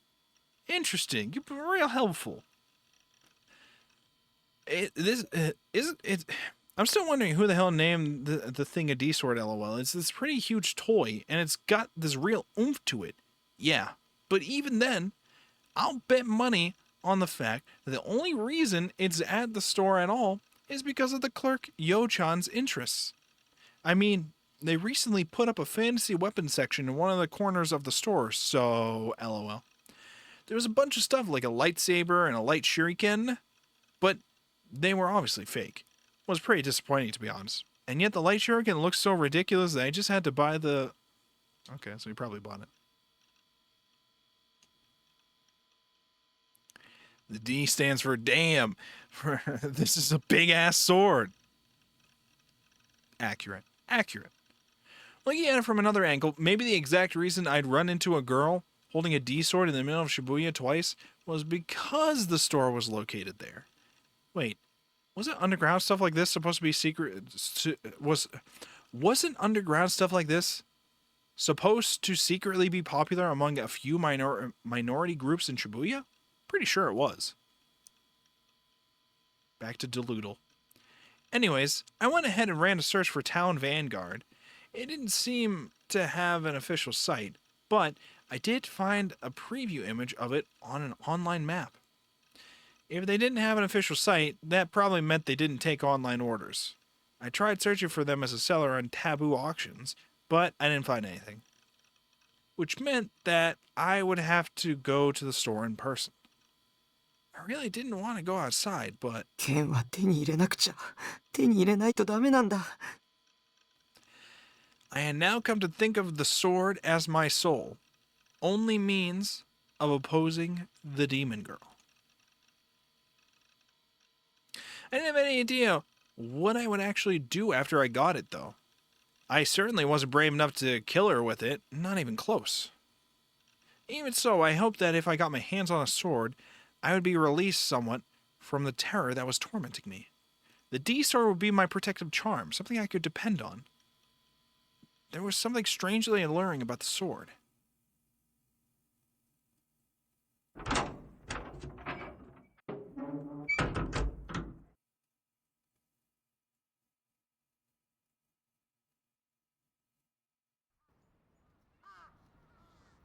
Time to practice Japan's Second Amendment, the right to wield a sword. Pretty sure it's the opposite. I'm pretty sure swords were banned at a certain point. I don't know.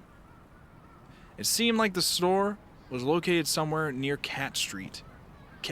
We have a Cat Street? We have Cat Street?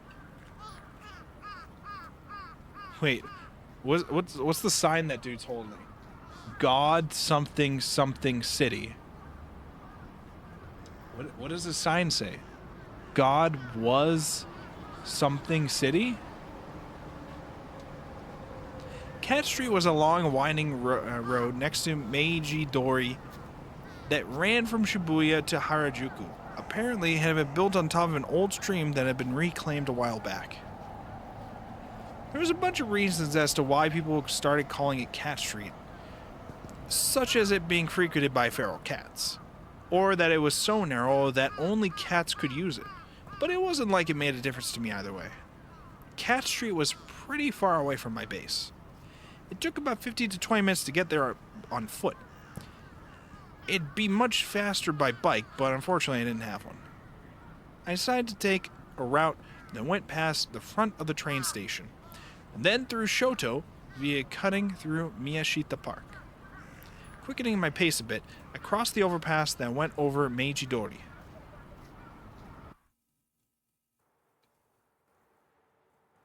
Phew, it finally arrived. I was starting to get real impatient. The sheer distance was pissing me off.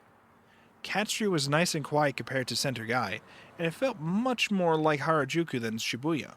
The stores lining the streets here were only aimed at trend chasers I wanted nothing to do with. Fuck them, TBH. A highly fashion-conscious person who constantly changes their fashion sense depending on what is currently popular. Thank you for that. Knowing how out of place I was just made me all the more pissed off. It was complete foreign territory. Every last one of the assholes around me thought they were so damn cool. There were even more couples sauntering around than in the shopping district. They were probably just a bunch of broke shitheads trying to pretend they had money. So they were likely just window shopping, Lamau. Waste of space. I was starting to regret coming here, but I reminded myself that all the suffering would be worth it once I got a sword. So I just sucked it up and kept walking. In order to avoid making eye contact with anyone, I kept my eyes firmly trained on my map as I speed walked towards my destination. Town Vanguard was deep in a narrow side road that split off from Cat Street. ここか Even though I'd only gone one side street away from the main road, the atmosphere changed dramatically. It was a narrow, cramped, filthy alley that no car would travel through. The street was lined with wooden houses, out-of-business stores with closed shutters, and the inevitable spray-painted graffiti that covered said shutters. Despite how nice it'd look from the outside, with all its high-class name-brand stores, Cat Street 2 was nothing more than a superficial facade. And behind that facade lay a whole host of broken-down, mercilessly discarded junk heaps. Then again, I couldn't stand the place either way. Both the bullshit and the truth were foreign territory for me. The only home for me was ESO. Even for the back streets, though, Town Vanguard had an even smaller, darker atmosphere than I was expecting. I was finally starting to get why the blogger had called it shady. Even though an open sign was hanging on the door, it didn't exactly look like its business was booming. And that was being generous. Thanks to that, it was extremely hard to convince myself to go in. How was I, a guy who couldn't even go into a gyudon shop by himself, supposed to enter a sketchy-ass store like this? I wanted to go home. No, I need to get my hands on a sword, no matter what. What should I do? I spent a little while trying and failing to get myself to go in. Not a single person came through the cramped alley. I had already spent 30 minutes waffling over what to do, but I still hadn't seen a single soul since I'd gone off the road. All that happened was I would finally decide to suck it up and go in, but then I would realize I wasn't brave enough. Repeat ad nauseum. But I couldn't go home empty-handed. This was the only place I could get my hands on a D-sword. Even though my sense of reason told me that, my instincts made me hesitate to enter the shop. In my mind, I had a delusion where the clerk came out to me. Of course, she was a cute maid, and she talked to me with a voice straight out of an anime. She knew exactly what I wanted, and she held the D-sword out to me, friendly as could be. Here you are. Please take the sword, Measter. Fuhihi. Okay, that's enough. Chill out, me. Fuhihi. Just as I was thinking about how much nicer it'd be if things turned out that way, a lone 3D girl appeared from within the store, almost like she'd somehow heard my thoughts. Uh-oh, who's it gonna be? Are we gonna recognize this girl? However, unlike my delusions, she was wearing disgustingly gaudy clothes, the type that would make you think, what Indian tribe did she steal those from? But at the same time, despite the getup, she looked absolutely miserable. Talk about whiplash. Her hair was incredibly frizzy, to the point where it looked like her head had exploded, and creepy patterns were scrawled on the bandana she had twisted around it. She said that she was a store worker and had come out after seeing me pacing outside. My delusion hadn't exactly become reality, but it wasn't like I had expected it to. Before I knew what was happening, the dark clerk... where did I see dark? Before I knew what was happening, the clerk forcibly showed me inside, despite how reluctantly I was to do so. I didn't even have the chance to turn her down. Oh my god. This store. What? This store? In the end, I found myself inside the store. It was all well and good that I'd cleared the most difficult obstacle, but why the music? I don't trust this. I gotta leave. I gotta go. If this store was under the demon girl's control and everything about the D sword was just an elaborate trap to lure me to it, I wouldn't be allowed to complain if I got killed right here. My eyes darted around the store's dim interior. There wasn't a single customer. The air was awfully stagnant and slightly hazy. The unpleasant odor of tobacco and mold mixed together and invaded my nostrils. I felt like I was going to be sick if I stayed here for any more than 5 minutes. The fuck was that? What is going on in my right ear? What the fuck is that? Though I saw things that looked like products, it was difficult to judge whether or not they were actually for sale. All of them had been placed haphazardly, and there was no way to distinguish them from just plain old garbage. And it didn't help that not a single one of them had a price tag. I didn't notice it until after I'd come in, but there were a whole lot of porn and sex toys. Among them were devices you'd see in rape/humiliation type eroge, and I had no idea where to find a safe place to look. The store must have been a variety shop for adults or something. After forcing me into the store, the clerk sat down on a stool behind the counter, then proceeded to zone out as she smoked. She showed no indication that she was going to continue meddling with me. She was probably a partial source of the haze in here. Even though it'd been less than a minute since I'd come in, anxiety, a weird sense of pressure, and the embarrassment all combined with how sick I was feeling in the form of disgusting sweat seeping out of my forehead. I wanted to get out of this otherworldly place as soon as possible. I had to hurry up and find a D-sword, quick. I walked towards the back as I looked throughout the store. I soon found the fantasy weapons section, which had been mentioned in the blog I'd found. This core of the store was the only one that stood out to me. Numerous pole-shaped toys were neatly displayed. All the toys were tubes of some sort. There were different colors, but pretty much all of them were lightsabers. You could tell pretty easily how shoddy they were, that they were all bootleg. I doubted they would even glow. It seemed like the light shuriken talked about in the blog was sold out, which surprised me. Yet mixed in with the lightsabers was a single item that was clearly different from the rest. There's the sword! Is it the D sword, or is it a C sword, or a B sword, or an E sword? I found a sword. Let's just buy it. It only took one look for me to know it was a D sword. It looked almost exactly like the illustration I'd seen online. I went to pick it up, and it was unexpectedly light. I wondered what it was made of, but it definitely seemed like some sort of vinyl. It's probably just fake. It wasn't sharp at all. The edges were slippery, and naturally, it didn't hurt me in the slightest when I ran my fingers across it. Compared to the one Santa and Fess had, it was badly designed, had no sense of weight, and above all else, it didn't give me the sense that it would sever anything with the slightest touch. Could it be a fake? That worried me, but there wasn't anything else in the store that resembled the D-sword. Would this even give off light at all?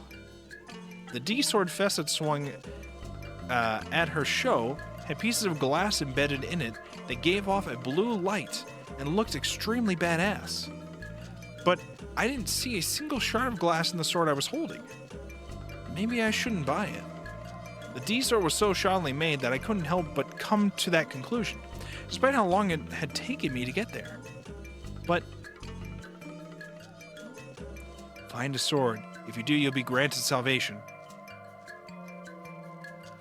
I remembered Fess's words. Right. If I didn't buy it right here and now, I'd lose my only chance of getting my hands on a D-sword. Maybe it only looked cheap, but once it recognized me as its true master, an incredible power would manifest within it. Or maybe I'd see too much anime, or read too many manga. Probably that, yeah. But I had sensed that exact kind of unknown power in Senna and Fess's swords, so this sword should have it too, but what to do? While my internal debate raged on, the clerk came up and stood right behind me without me noticing. With a melancholic smirk, she pointed at the D-sword and muttered, 10,000 yen, and I'll throw in a free bonus. That's what I'm assuming her voice sounds like. How absurdly cheap it was made me with that. What?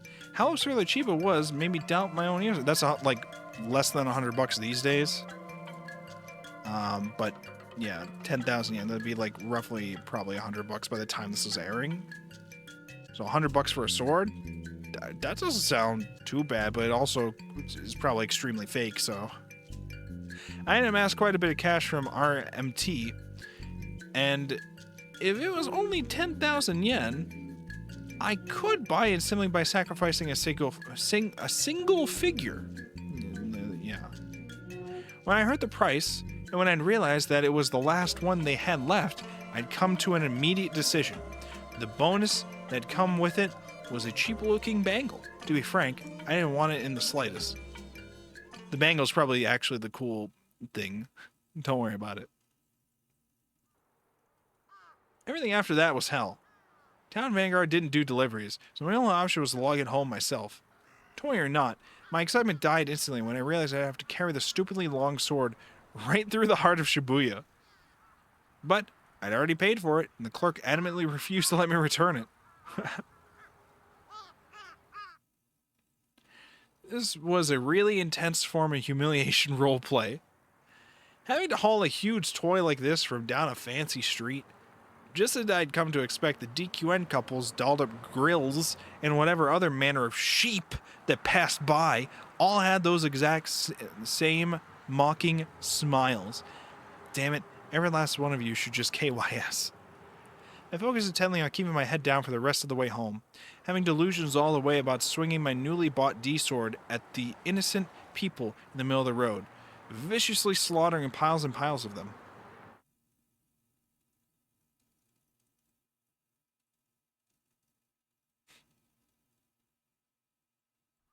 Alright, back home. Back to my trusty old shipping container. I finally made it back home. I started running when I was about halfway home, and I didn't stop until I got there. So I was gasping for air by the time I had reached my base. The ice-cold stares of the pedestrians were killing me. It was somewhat impressive that Senna was able to endure this kind of embarrassment all the time. In a way, I even respected her for it. I could never do what she did. Suddenly, a sound came from a blind spot in the shadow of my base. Was someone there? Freezing in my tracks, I gulped. The pure white smile of the demon girl who called herself Remy appeared in my mind. Maybe she'd come back. Maybe this time she'd come to kill me for real. What should I do? Should I run? I sensed a presence. The light of the sunset etched someone's shadow onto the ground. One that I knew, without a shadow of a doubt, had to be female. I immediately readied my D-sword. When I actually tried holding it like that, though, it felt even less reliable than I expected it to. Senna's sword had felt incredibly intimidating, and it had this sense of overwhelming pressure that wouldn't allow anyone to get near it. But the D-sword I was holding didn't feel like that at all. Maybe it really was a fake. Could I really fight with something like this? There was no way. Even if I had a real one, I still couldn't do it. Not only that, but I hadn't realized how heavy it really was until I first started holding it just now. Maybe I was holding it wrong. In any case, it would be impossible to even swing it like this. The shadow suddenly wavered.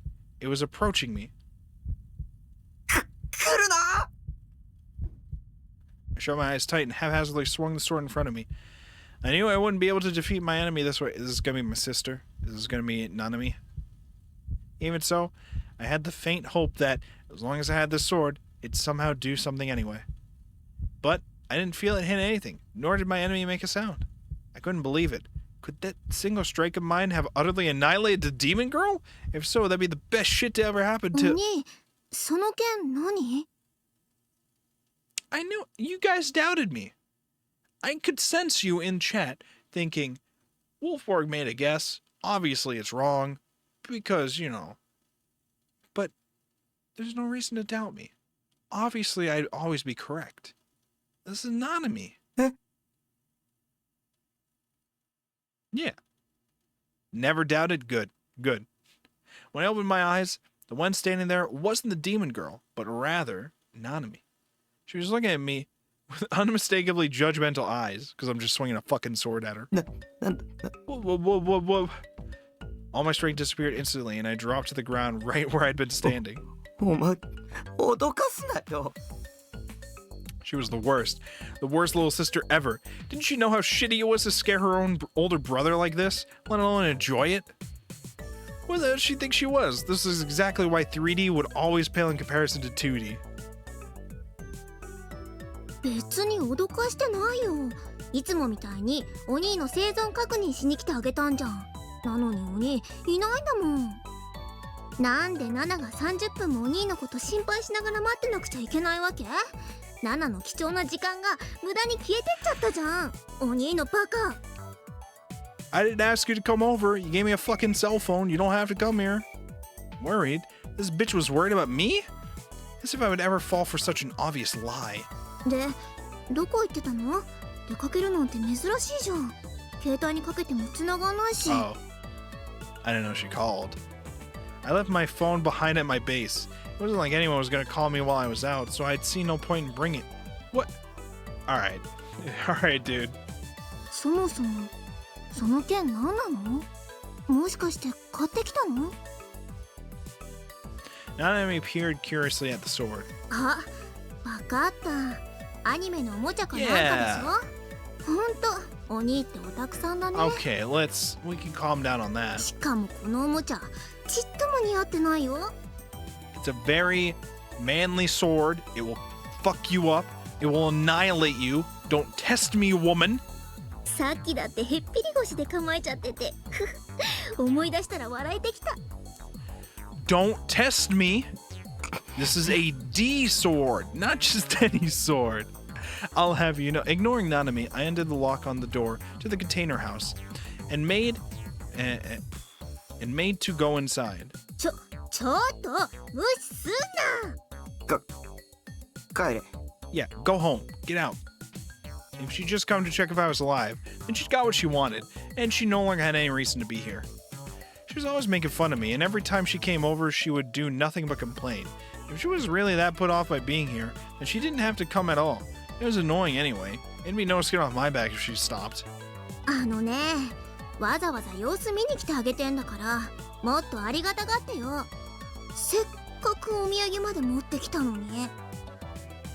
The voice was whiny as could be, and she pursed her lips. お土産？そう、お母さんが持ってけって。ほら。Nanami handed me a bag of clementines. There were about 10 of them wrapped up in red netting. Yo, we got some clementines. Weird. Something's fishy here. I'd eat clementines if they were right in front of me, but they weren't my favorite food or anything. というわけで、ナナもちょっと一服したいから一緒に食べてあげる。帰れ。No, go home. もう、妹がお土産持ってきて、しかも一緒に食べてあげるって言ってるんだよ。 I'm absolutely not 喜 happy. びなよ。 Get out. What exactly about eating clementines with Nanami was supposed to make me feel happy at all? And besides, it was obvious that she just wanted to eat clementines, and that was the whole reason why she'd come here. She'd been a fat ass ever since we were little, often stealing my portion to add to hers. I couldn't count the amount of times we'd fought over that. Nanami, unable to take a hint, waltzed right on into my base. I gave up and followed in after her. お茶ある？あったかいのがいいな。Why the hell would I have tea? I only drink cola. Nothing else. Do you see the empty 2-liter bottles all over my goddamn desk? You think we got tea here? Nanami sat down on the sofa and grabbed a clementine. Sighing, I set down the D-sword so it'd lean against my computer desk. I had no reason to continue carrying the bangle in my pocket, so I just chucked it somewhere behind me. あれそれ何 Quickly spotting the bangle I'd thrown on the floor, Nanami went to pick it up. へえ、かわいいバングルじゃん。 This is how I absolutely know this is going to be important, okay? We have a whole ass CG for this fucking bangle. これも買ってきたの？お兄にしてはいいセンス。 Crazy, you've actually got good taste. Cute. How? I think it was nothing more than a piece of junk you'd get for 500 yen at worst. I couldn't believe how bad Nanami's taste was. Ignoring her once again, I nabbed one of the clementines and sat down in front of my ねえ PC. ねえ、なんでこれ捨てちゃうの？ You want it? Fucking take it. だっていらないし。じゃあさ、これナナにちょうだい。 Yeah, just fucking take it. Get out of here. Take the important thing that I don't realize is important and get out of here. はあ？いいじゃん、どうせ捨てるならさ。たまにはお兄ちゃんらしく妹にプレゼントの一つでもしてよ。 You go out a present, but it's just something I don't want that you suddenly decide to appropriate. 勝手に持ってけば。本当？やったー。 Yatta! See, this is a cute little CG. It's cute. Literal walking PMS. As soon as she'd gotten my approval, she put the bangle on her wrist. Takes a real cheap whore to get this excited over such a cheap piece of junk. Takumi! He really fucking hates his sister. Jesus Christ. お兄、どう？似全然。Not even close. 合う？あ、そう。お兄のバーカ。 It was supposed to be a present, so why was she treating me like this? Most sisters weren't supposed to call their brothers mean names. What were they teaching girls nowadays? Go play 100 eroge this instant. 100. Get to playing. They're all on my bed. She was grinning from ear to ear. I, meanwhile, was getting extremely pissed off. これ気に入っちゃったからもう返さないもんね。っていうか、お兄からプレゼントもらうなんて初めてのような気がする。しょうがないから大事にしてあげるよ。 As if I cared. No one asked you to take care of it. I didn't even get it for you in the first place. もう用は済んだんだから。 Yeah, get out. 僕は暇じゃないんだ。邪魔するな。The moment I said that, Nanami pursed her lips. そんな言い方しなくてもいいじゃん。それにみかんまだ食べてないし、お茶もまだ出してもらってないよ。 We don't have tea. What do you want from me? おめえに飲ませるお茶はね。 I don't got any goddamn tea for you to drink. Get out! Nanami glared at me intently, hands on her hips. Before long, her eyes started swelling up. And then... わかったよ。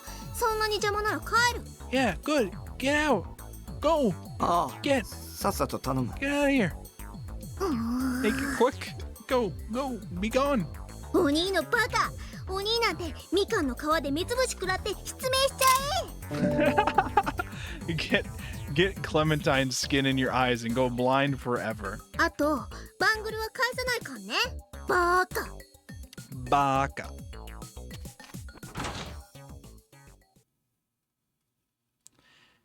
Yelling in a migraine-inducing voice that resounded throughout the entire room, Nanami grabbed her bag and ran out with insane speed.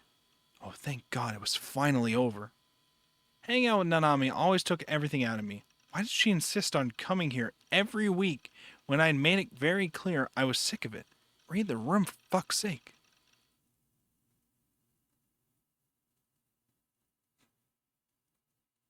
What the what? ファーストメルトは期待以上の結果に終わりました。What the fuck? Oh, the first melt? G レートの上昇率は当初の予測からわずかな誤差があった程度です。バイオリズムコントロールも順調なのかね。 Biorhythm control? A graph showing this clinical... A graph showing the cyclical changes in the physiological state and emotional imbalance and intelligence of a biological organism. The term is often employed with the explanation of, on days when an organism's biorhythm is high, they will be in good condition, but on days when the organism's biorhythm is low, they will be in poor condition. 渋谷の GE レートは他のエリアと比べて高い値を持っていると同時に安定性についても特筆したものがあります。それゆえに意図的に操作しやすいということか。そして渋谷にいる人々のバイオリズムを急激に引き上げることもまた。Bro, all the crazy people were right all along. Fucking agencies are trying to plot ways to control everybody's biorhythms. It's the biorhythms. Oh my god. 実験結果についてはレポートをご We all 参 gotta 照くだ buy さ some い。 D swords. 納得していただける成果を上げております。The government, Nozomi, they're coming for us. They're coming for us all. Please consult the report containing the results of our experiment. Okay. 貴様が成果を出すのは当然だ。 Scum like you. そのために高い金と多くの人材を提供しているのだからな。 You know, it's all thanks to us. The millions of dollars are pouring towards this project. 実効性については理解しているよ。 The church? この数ヶ月だけでも我が会の信者が数倍に膨れ上がっているからね。 Was it for the church? それではプロジェクトノアは Project Noah? 次の段階へと進ませます。よろしいですね。 Uh-oh. コードサンプルの件はどうするのだ。すでに3人分は確保したとはいえ、目標数値には達しておらんではないか。いかにも。数値達成のためには最低でも5人分はなければ厳しい。サンプル保持者は集まりつつあります。あとは採取するのみ。ならばその件は任せる。信仰の救いあれ。くれぐれも慎重にことを進めるように。はい、心得ております。Okay. The shadow people are controlling everything.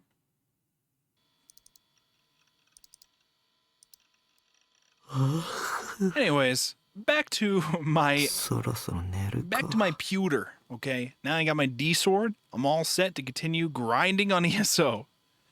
I should probably go to bed. Stifling a yawn, I looked at the clock on my PC. It was 5 a.m. I'd spent another entire day grinding on ESO, but no monsters had ended up dropping the rare items I was looking for. I've been bringing it for about 8 hours straight, but still no luck. Meh, that happened to me all the time, though. I glanced over to the side of my computer desk. Wait, hold on. Yeah, so it was 5, so we spent a whole day grinding. Okay. Up till 5 a.m. The D-sword I'd bought yesterday was still leaning against it. I had set it there within reach of me so I could grab it at any moment. Speaking of the sword, the damn thing hadn't glowed at all. I'd been hoping that it'd transform into some new badass form like the one Santa had, but I'd been similarly out of luck there too. On my monitor, Grimm's avatar had just leveled up. My Neidhart was already max level, so he wouldn't go any higher. It was probably about time to make a new character, my third after Elise-a-Lot. I thought to myself as I rubbed my sleepy eyes. EXP sure was something. It was a well-known concept in RPGs, but I figured EXP existed in real life too. Back when I'd first started playing ESO, I'd been a total nobody. I didn't know right from left. But now, I was known far and wide as Lightning Fast Neidhart, the most powerful player in Baselard. Let's say the person controlling me had lost a chunk of my EXP for some reason or another. If that happened, then it would make complete sense why I'd forgotten things. It could also be where the discrepancies in my memory had come from. Things like Shogun and the Demon Girl. Before a chunk of my EXP got wiped, maybe it was perfectly normal for me, the person controlling me, to post in chat rooms under the handle Shogun. And for me to live like a complete normie with the demon girl, no, that just wasn't possible. But if it was possible, then maybe I used to possess an incredible power that would allow me to oppose the demon girl. Was I the only person who thought like this? I didn't really feel like it was a particularly weird way of thinking. Human beings could only really make judgments based on their own sense of values that they'd come up with themselves. So maybe it wasn't just me living my day-to-day life and making the wrong decisions, but everyone in the entire world. Back when I was little, I'd gone to the dentist, and I remembered them telling me, "You did such a good job putting up with that much pain. You were a very good patient." At the time, I thought I was amazing for making it through to the end, and I felt really proud of myself. Thinking back on it now, though, that comment was probably based on the degree of pain felt compared to the progression of the cavity. But even if the level of pain was the same, there would be people that could bear the pain, and there would be people that couldn't. In other words, I came to realize that how someone recognized and felt such sensations completely depended on the person. Childbirth, for example, I'd often seen on the internet that women could endure the pain of it, but it would be completely impossible for men. Another example would be marathon runners. Maybe they excelled, not because of their physical strength, but because of their ability to endure pain. There are also sadists and masochists. If there were people that found pleasure in being hurt, there were also people that derived pleasure from hurting others. In other words, I believe that the way people felt things, along with their ability to handle pain and suffering, all varied from person to person. Perhaps the level of pain in the toothaches and headaches I got from time to time actually far surpassed the limits of pain an ordinary person could take. And if that were true, then perhaps if I'd passed the same pain on to someone else, the sheer agony would cause them to go into shock and die. The conclusion I ended up coming to as a result of this line of thinking was more or less a self-righteous delusion, that perhaps I was special. 特殊な人間か。 Although I denied it, I was sure that every person had delusions like this. Every man longs to be the strongest in the world. Every human wants to think they're special, that they're the chosen one. We all want to think that a dramatic story full of twists and turns, like the ones you'd find in TV and movies, is waiting for us in the future. The so-called desire to be a hero, or to be blunt, textbook Chunibyo shit. Of course, even I had those kinds of desires. It could very well be my destiny to triumph over the demon girl. But if that really was my destiny, and I had to make it come true, I needed a number of conditions to be met first. At the very least, I absolutely needed the ability to use cheats, be it cheat codes for special attacks, or maybe even a god mode of some kind. I didn't want to deal with any pain or fear. Cheat, video game terminology, to modify game data using game-altering tools. In recent years, many video games have been equipped with cheats, intentionally by the developers, secret commands that are one type of cheat code.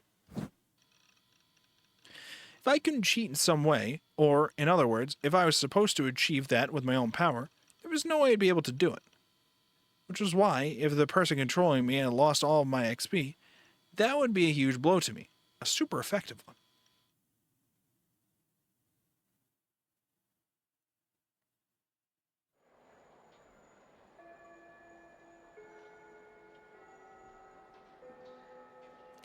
I just barely got out of school on time.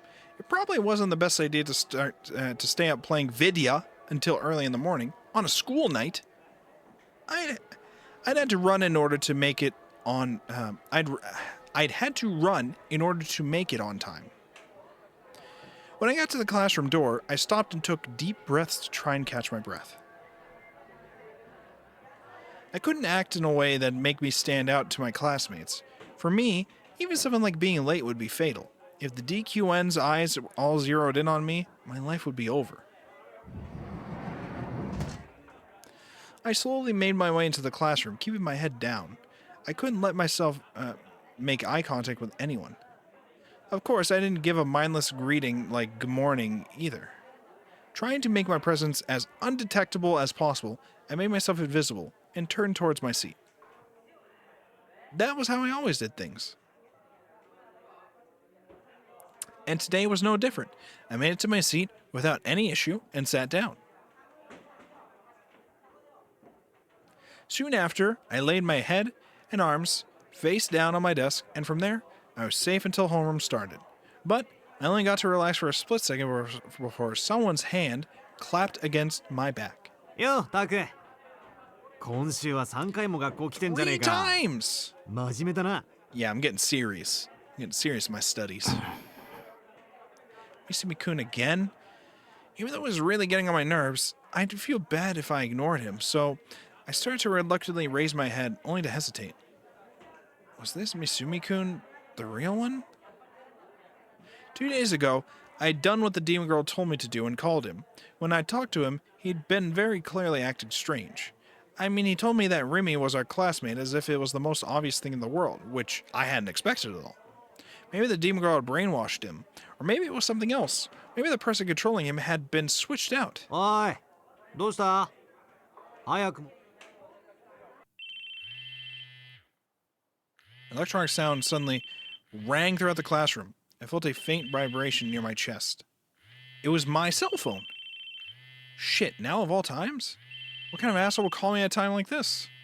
Not only was my phone going off, even though I was sure I'd set it to vibrate, the ringtone was going off too. I guess I must have messed up the settings. 鳴ってるぞ、タク。 Yeah, I hear it. I hear it. Yes, I know, goddammit. Should I just answer it? If I did, Misumi-kun would know I was faking being asleep. Besides, I didn't like talking on the phone. But also, if I didn't pick it up, it would annoy the rest of the class, and considering how it was ringing loudly throughout the classroom, it had to be doing that already. I wasn't supposed to stand out. This was really, really bad. おーい、出ないのか。 Yeah, マジで definitely. ね。 Damn it, well, I've been freaking out over what to do, and I already lost my chance. I couldn't move now. The sound and vibration stopped. The call must have gone to voicemail. I let out a sigh of relief, soft enough that Misumi-kun wouldn't be able to hear it. It was definitely the right call for me to have figured out how to use the voicemail function. なあ、タク。相手は誰だ？まさか女か？この前一緒に帰ったあのメガネの子だろ。そうなんだろ？ The glasses chick.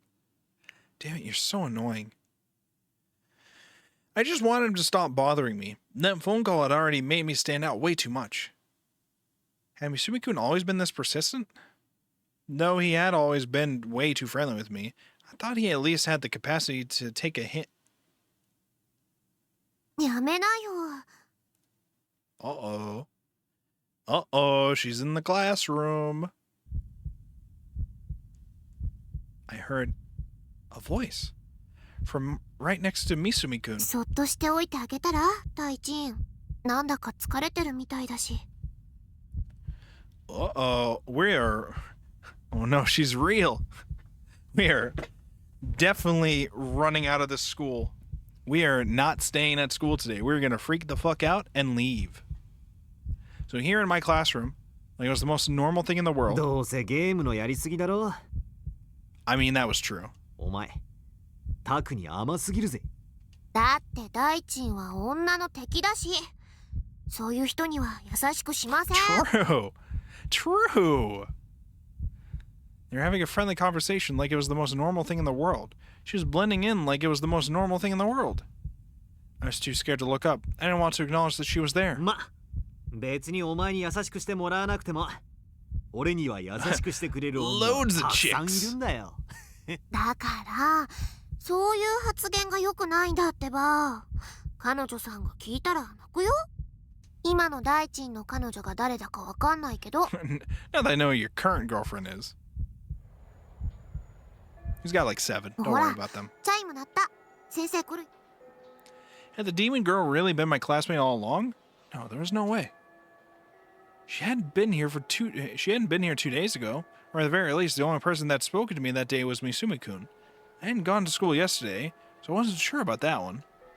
But when I came today, she was here. How? How had she managed to worm her way in? Everyone took their seats once the sound of the bell announced the start of homeroom. Sensing that, I looked up cautiously. I surveyed the room with just my eyes. I wanted the voice from earlier to have been just an illusion. In order to prove that to myself, I needed to make sure that the girl was nowhere to be found in the classroom. I didn't see her. I didn't see anything that was even remotely resembled her. Did that mean that she was a... No, she's probably right behind me. She probably sits in the seat right behind me. My seat was in the 5th row in the front. My seat was in the 5th row from the front. There were 9 rows in total. She wasn't in any of the rows in front of me, which meant she was behind me? But I couldn't turn around. I couldn't allow myself to stand out. Damn it, this is so frustrating. Was she really here in my classroom or not? I didn't feel chills on the back of my neck. No one was looking at me. I didn't feel a gaze. Was she here or not? Which was it? Still staring at the surface of the desk, I tried to detect her by just her presence alone. This isn't like Dragon Ball. You're not going to be sensing power levels here. What is this? And right as I tried, I heard my homeroom teacher enter the classroom. I didn't remember the teacher's name. I had a feeling that it was Tsukaji or Tsukada or something like that. He was a PE teacher that graduated from an athletic college, and he was a total musclehead. However, he didn't really act like it, nor did he employ corporal punishment like one might expect him to. If anything, he was the type of teacher that knew how to take a joke. For some reason, the class all started murmuring about something, but right now, I was occupied with trying to detect the demon girl. Did I really expect to be able to sense her by presence alone? This wasn't some manga. Was I an idiot? Yes, the answer is yes. 今日から転校生が入ることになった。 Well, new transfer student. My former teacher mumbled that to the class. So, that was why. Oh, so that was why the room was so noisy. ほら、折原、みんなに挨拶しろ。 Orihara. I didn't hear the supposed transfer student say anything. Was there really one here? I glanced towards the door. Oh my god. Oh. Positive, negative delusion. What was the last one we did? We did a positive delusion last time, right? So I guess we do negative here, and then she fucking dies probably. Or she kills us. She's probably gonna kill us, actually. And sure enough, there was someone there.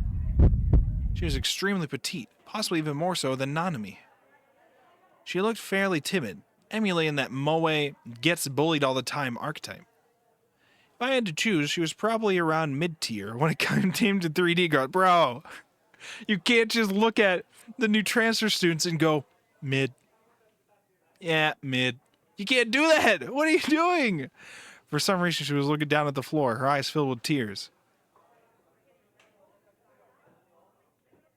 She's crying because you called her mid. It's fucked up.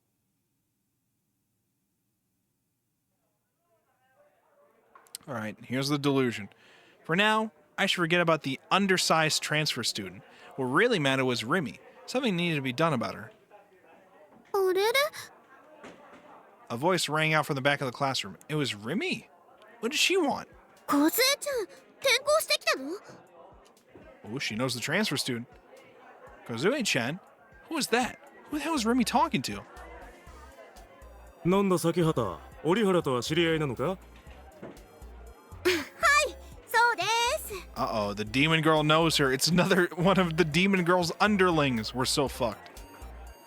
Their conversation just kept going on, leaving me in the dust. Dazed and confused, I found myself unable to think straight. The transfer student wore an innocent smile.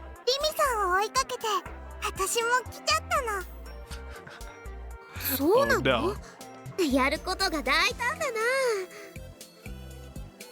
What the?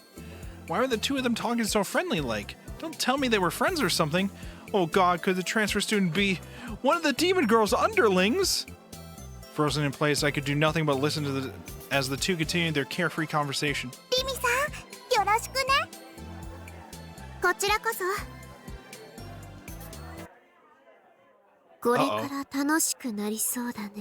Uh-oh.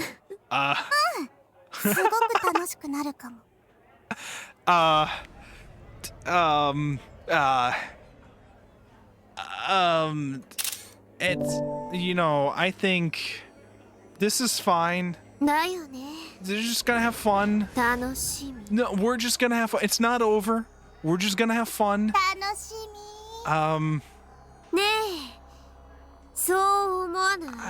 Yeah. I didn't bring the D-sword. The D-sword's at home. We're so fucked. That's my name. You're not supposed to say that in unison with those eyes. Don't do that. Okay, we're good. We're good. It was all a dream. どうやら折原は緊張しているようだな。よし、挨拶はいい。The homeroom teacher's voice brought me back to my senses. The transfer student was sheepish as usual. Sheepish as... I can read. The transfer student was sheepish as usual, not uttering so much as a peep. Words could not express how thankful I was that it had all been just a delusion. みんな、この子は折原梢だ。仲良くしてやってくれ。折原、席は一番後ろだ。席についていいぞ。Over in the back, near the protagonist. The transfer student made her way to the back without saying a word, keeping her head low to the ground. Her seat was 4 rows behind me. Should I pretend to watch her so I could catch a glimpse of the people behind me? Problem was, that'd draw a lot of unwanted attention to myself. I didn't want any DQNs trying to pick a fight. All, don't go staring at her just because she's cute or some bullshit like that. I was at a loss for what to do. Should I look now or should I wait until class is over? My head still firmly pressed against my desk, I squeezed my fist tightly. Forget it. I was just a coward. Just thought of that. If I turned around, my eyes would meet with that girl's. Sent shivers down my spine. その人って Me? Huh? 悪い人なの？だったらね、本当に殺してあげてもいいよ。What? Hello? The transfer student walked right by my seat. Taken aback, I glanced at her face. Our eyes met, only for her to immediately avert her gaze and continue walking. What was that voice? No doubt, it had been just another one of my delusions. I've been feeling overwhelmed, but by them lately, almost as if reality and delusion were blending together. Still lacking the courage to turn around, my body stiffened even further, squeezing inward in my seat. I tried to focus on staying completely still, desperately trying to avoid drawing Rimi's attention.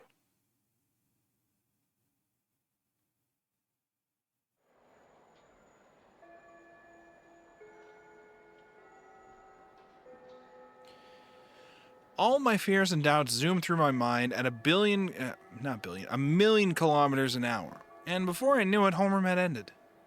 First period would begin in about 5 minutes. Misumi-kun rushed over to the transfer student's desk. Knowing him, he was going to try to lay the moves on her. The other students were clearly interested in her too, and the room had grown louder than usual. At a glance, it may have seemed like a casual, peaceful, ordinary thing. But for me, it was like being caught deep within enemy territory. My heartbeat was going crazy. Anxiety filled my head to bursting. And so much as lifting a finger felt like more than a one-man job. My brain was in the midst of civil war, one side urging me to turn around, the other side warning me not to. Taku? Didn't like that. Don't do that. My breath caught in my throat. My mind went completely blank. A voice had come from directly behind me. She really was here. That girl was here after all. 具合悪そうだけど、平気？ I needed to run. I needed to run away as fast as I could. Despite that, my legs were shaking so violently, I didn't think I could even stand. And while I was frozen solid, the demon girl, Sakihara Rimi, circled around to the front of my seat. 汗びっしょり。風邪でもひいたんじゃない？ Just like 2 days ago, she spoke as if she were concerned about me. Just like 2 days ago, she held out her floral-scented handkerchief. I didn't accept the handkerchief, hurriedly wiping the sweat from my forehead on my own. なんて。何？ I couldn't look her in the eye, but from how she spoke, I could tell she had a smile on her face. ねえねえ、さっき何話してたの？ Rimi crouched down, resting her chin on her hands. Now at eye level with me, she peered at my face. I quickly looked away. It felt like the anxiety would tear my heart right open at any moment. Damn it. Why wouldn't she just let me go? Someone please help me. すっごく気になる。 What was she talking about? Who was she? Who was she talking? Who was she asking me about? 転校生。あの子がタクの机の横を通るときに小声でさ、ボソボソーっと。もしかして Sound like she was saying anime あの catchphrases. 子と知り合い？ Is it gonna be something weird like she's actually Saraton's voice actress or some shit? That'd be funny. Rimi was still smiling. Was it just me? Or was her tone more of a probing one than an actually curious タ one? クってリアルの女の子に興味ないんじゃなか I'm ったっけ？ definitely not. Get away from me, especially you. もしかして本当は興味あるの？ Where was she going with this? Was her plan to probe me for personal information and then exploit it for her own gain? And at the end of the day, I really didn't give a damn about 3D girls, just like I always said in that sour voice of mine. じゃあさ、私にも実は興味あったりする？ Rimi, I thought you were a fucking demon girl. I still think you're a demon girl. Why are you asking me this shit? An icy chill ran down my back. Despite having just wiped the sweat off my forehead, I feel moisture all over it. Was that a threat? Or could it be that she was inviting me to become her ally? Or maybe she intended to seduce me, acting all moe so she could lure me into a trap. All sorts of alarm bells were going off in my head. I shouldn't be talking to the demon girl anymore. If I did, I'd be signing my own death warrant. I gotta go. I'd hit my breaking point. In a panic, I stood up and dashed for the exit, knocking into several desks on my way out. I gotta go. I don't want to be around anymore.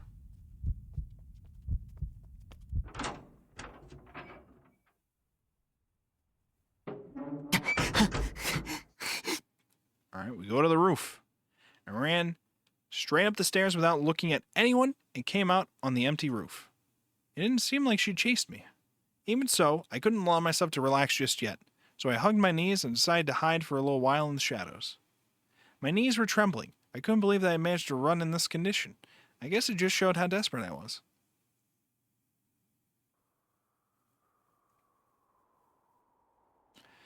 I was tired of this reality. The D-sword I'd gone out of my way to buy hadn't been useful in the slightest. And I obviously couldn't bring it to school with how much it'd stand out either.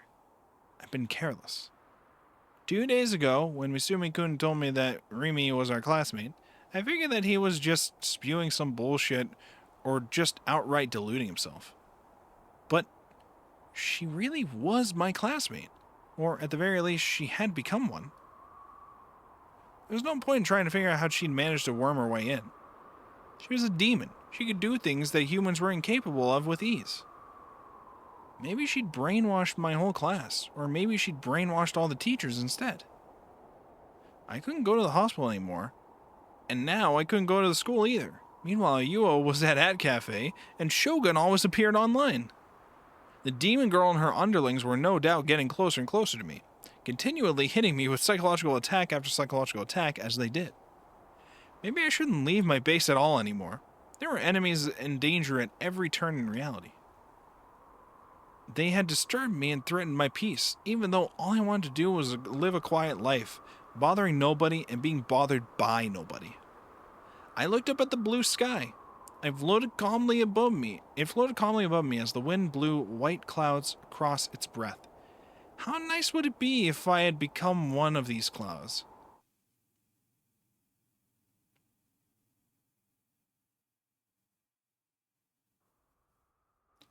Around 3 hours had passed.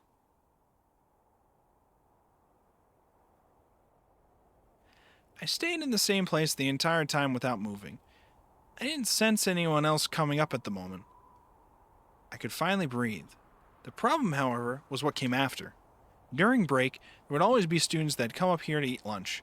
That was why the best way out of this was to escape during 4th period and make a break for my base. It messed up my minimum attendance chart, but I didn't possess even a single ounce of courage that allowed me to return to the classroom where the demon girl was. I decided not to worry about the fact that I left my bag in the classroom. That definitely won't have any problems, like her showing up to my shipping container with my bag. Yeah, that definitely won't cause any problems.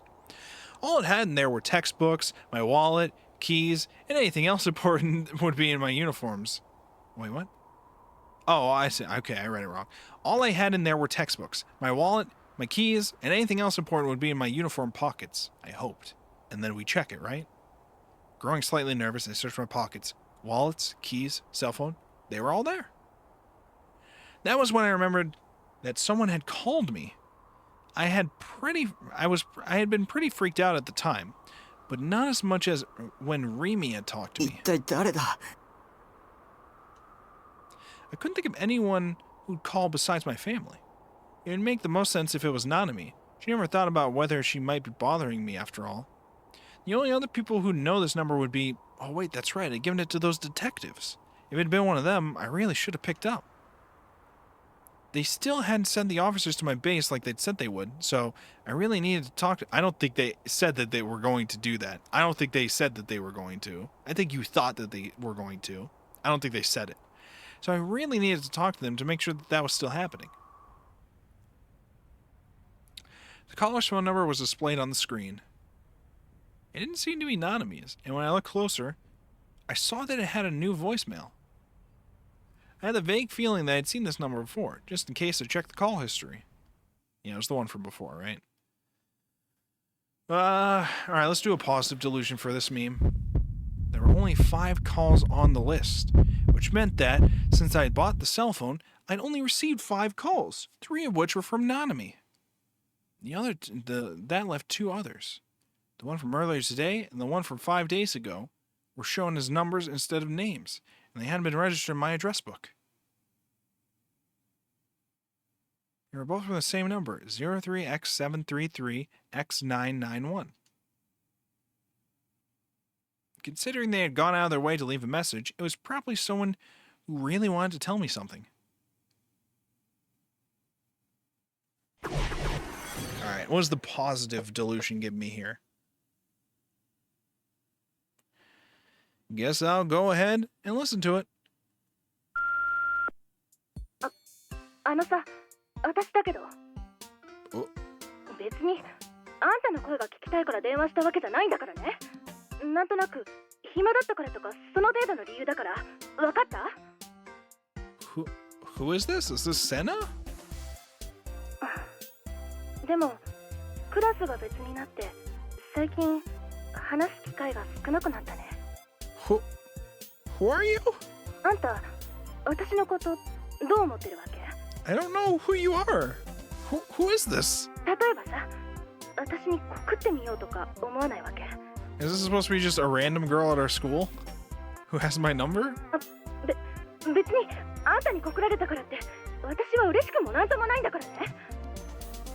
そもそも私が OK する保証は万に一つぐらいしかないんだし。 But the Senna girl was described as tsundere, right? So, is this Senna? 行動しなくちゃ何も始まらないって思わない？とにかく Just grow a pair. 話に告ってみること。I don't even know who you are. Who are you? じゃあ今日の放課後伝説の木の下で待ってるから。 The Tree of Legends? We have a Tree of Legends? 急いで来なさいよ。来なかったら承知しないんだからね。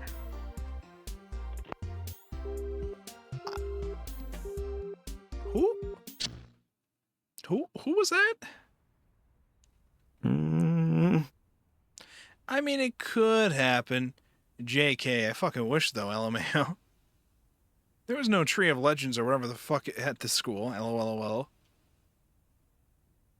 And who is this tsundere supposed to be anyway, LMAO? Her personality settings were pretty lackluster. I should have at least made her more like Seira-tan. This wasn't the time to be indulging my delusions, was it? Feeling empty inside, I sighed and decided to listen to the actual voice message. I examined my surroundings, making sure the demon girl wasn't there, and then put the phone up to my ear. こちらは留守番電話サービスセンターです。新しいメッセージは1件です。 Okay. All right. 1件目、10月17日金曜日午前8時28分の伝言です。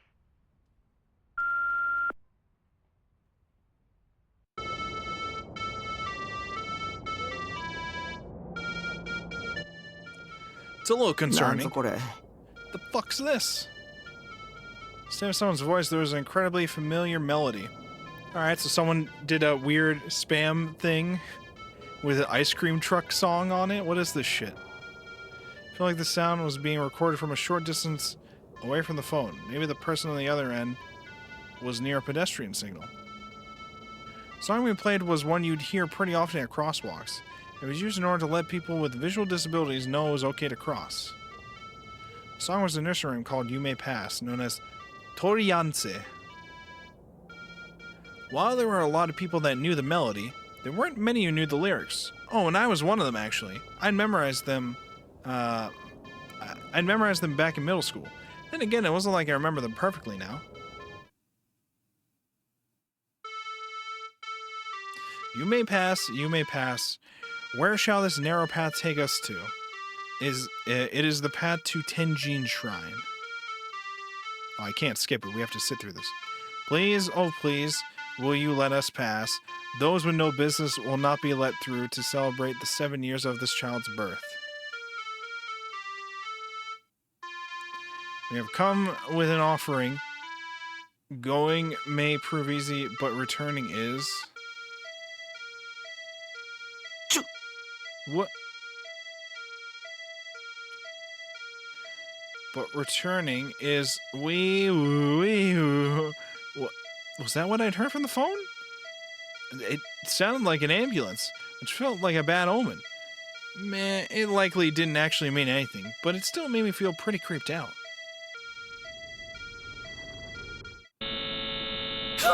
Don't do that! The second after the traffic signal melody got cut off, an extremely loud noise that sounded like a buzzer exploded from the speakers. It was so ridiculously loud that I had automatically shot the phone away from my ear. When I cautiously brought the phone back to my ear, the voicemail had already stopped playing. What was that? Right at the end there, I thought I just barely heard a roaring sound. It sounded like the ground itself was rumbling. That buzzer sound was completely separate from the pedestrian signal melody. Considering how loud it had been, the only thing I could think of was that the phone's receiver had been deliberately put up next to whatever had made that noise. Yeah, get pranked, idiot. My heart began to pound. Had I done something to make someone hate me enough to do that? Who'd even called me in the first place? I could call them back by dialing the number displayed on my phone, but there was no way I'd be able to call back a prank caller. In the end, all I could do was just leave it. Besides, I was stuck in the middle of a situation far worse than any prank call. I returned my phone to my pocket and ever so carefully left the school, making sure to pay close attention to my surroundings as I escaped.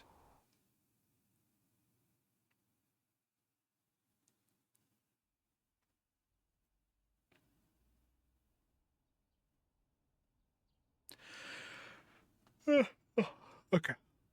Nishijo Takumi's alma mater, Kitazawa Second Elementary School, was about a 5-minute walk from the private train station. Ban Yasuji had attempted to contact Takumi's elementary school teacher over the phone, only to be told that they had unfortunately passed away. Left with no other choice, Ban had decided to set up a meeting to speak with the person who had answered the phone instead, the head teacher, Kamio. Not long after, he had arrived at the school together with his partner. As it was a Saturday, the school gate was closed. The two detectives, Ban and Suwa, stopped in front of it and turned their attention towards the school building. The white walls of the school's exterior had been painted with a brightly colored, eye-catching mural. Due to his complete lack of knowledge on paintings of any other kind of fine art, Ban had no idea what it signified. But the way the spiral-shaped mural transitioned vertically into an array of 7 different colors reminded him of a rainbow. As Ban stared at the mural, cooling himself with his handheld fan, his partner Suwa pushed the intercom button next to the school gate. Suddenly, Ban looked around. He had a feeling that someone was watching him. There was a gaze that seemed to follow him everywhere, leaving him quite discomforted. This is how he approaches that feeling. Oh, am I really that cool? He attempted to strike a casual pose, one that aimed to be dandy and refined. 先輩、何変なポーズしてるんすか？裏門の方に通用口があるんで、そっちに回ってくれって。Ma. Ban retired from his pose with a sigh and headed towards the back of the building. The staff room was easy to find. As soon as they entered through the side door, all they had to do was travel down the rear entrance hallway and turn at the single corridor to arrive at the room. There was, of course, no sign of children in the school, although it was likely a mere illusion created by the smooth linoleum floor, and the two detectives felt far colder inside the building than they had outside. There were 3 teachers in the staff room. Upon seeing the 2 detectives enter the room, one of the 3 stood up and bowed. The man who stood up was named Kamio. His mostly white hair was parted to the side as he greeted the 2 of them with a smile. Bon and Suwa showed their police badges to him almost simultaneously, returned his greeting briefly, then immediately approached the topic at hand. It was Suwa's job to ask the questions. ここの卒業生である西条匠くんについて教えていただきたいんですが。彼のことは印象に残っています。私は担任ではなかったから詳しくとなると無理ですが。Suwa nodded, taking out his notebook and preparing to write everything down. 西条くんはどんな子だったんですか？ He's a fucking idiot. 難しい子だと聞いていました。特殊だと。特殊？特殊？本来なら他の生徒に混ざって勉強するのはとても困難な病気を患っていたらしく。I have a disease. 具体的には？そこまで私が言ってしまっていいのかどうか。ご家族なり医師なりに聞いていただけますか？ Yeah, that's fair. Schools had recently begun adopting this approach, where they would avoid any issues that may prove difficult to them. They refuse to take part in anything that may earn them complaints from parents or any other such parties. Such practices made it incredibly difficult for the police to do their jobs. 担任の先生はなんで亡くなったんです？事故です。遠足の最中、乗っていたバスが陥没した道路に。Oh, it's from the school trip.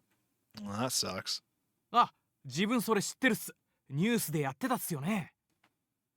子供たちは怪我をしただけで、幸い命は助かったのですが。Well, the children survived, but 斉藤先生だけが犠牲になってしまい。Mr. Saito wasn't so lucky. なんともやりきれない思いです。西条くんもその事故に巻き込まれた。He wasn't even there. In response to Bond's question, Kamio shook his head lightly. あの子は当日欠席していてバスには乗っていませんでした。欠席の理由は？病が悪化したと聞いたような覚えがありますが。Bond, too, had a faint recollection of the accident. For multiple days following the incident, in the short glimpses Bond caught of the news, he would always see the media swarming the house of the sole boy who had not been involved in it. あれは悲しい事故だったんですよ。For some reason, while Kamio was repeating himself, he placed a strong emphasis on the word accident. It was only an accident, boys. Sure is a shame about that accident from years ago. You know, the accident that definitely was an accident. Yeah, that. Yeah. You really had to emphasize how it was an accident. Anyways, back in our man cave.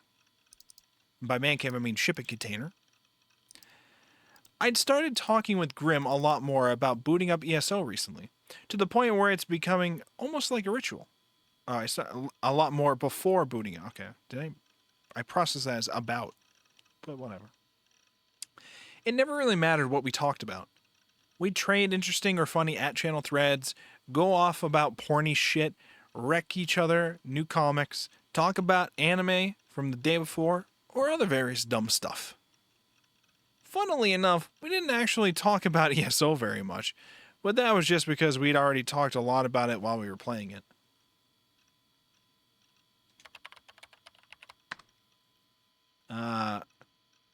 Hey, has there been some weird-ass prank going around recently? Not allowed to go off of there. Deets, please. And is it Deets? Deets, please. Short for further details, please. Used when an online user wants to get more detailed information on a subject. Okay, well, thank you for that.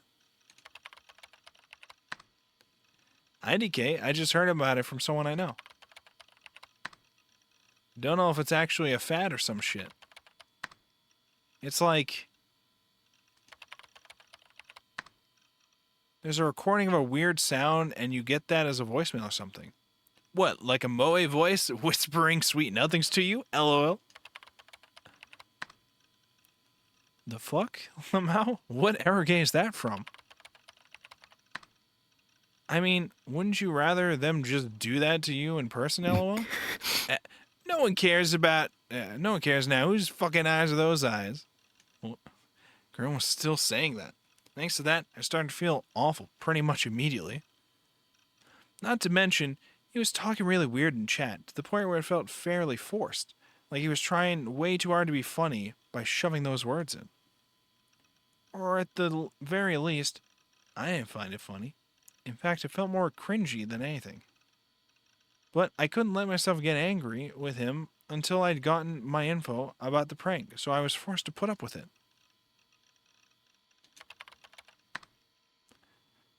Okay, so it sounds like... oh, wait. Okay, so it's like the sounds of a weird otaku freak fapping then? Lil? Okay, that's too far. But in all seriousness, they play You May Pass. You May Pass? What, like the song? The one that plays the crosswalks and shit? Yeah, that one. And then, while it's playing, it'll get cut off halfway and swap to a buzzer-like sound. Apparently the volume is ear-raped here. So yeah, ever heard of a prank like that? That's the kind of thing you'd find floating around that channel, right? Yesterday I got a voicemail with a mysterious buzzer sound. I had no idea who'd sent it, and the contents unsettled me for some reason, which is why I decided to try and ask Grim if he knew about it. If it was just a simple prank, I could just forget about it. Huh? Grim wasn't responding. Why was he being silent?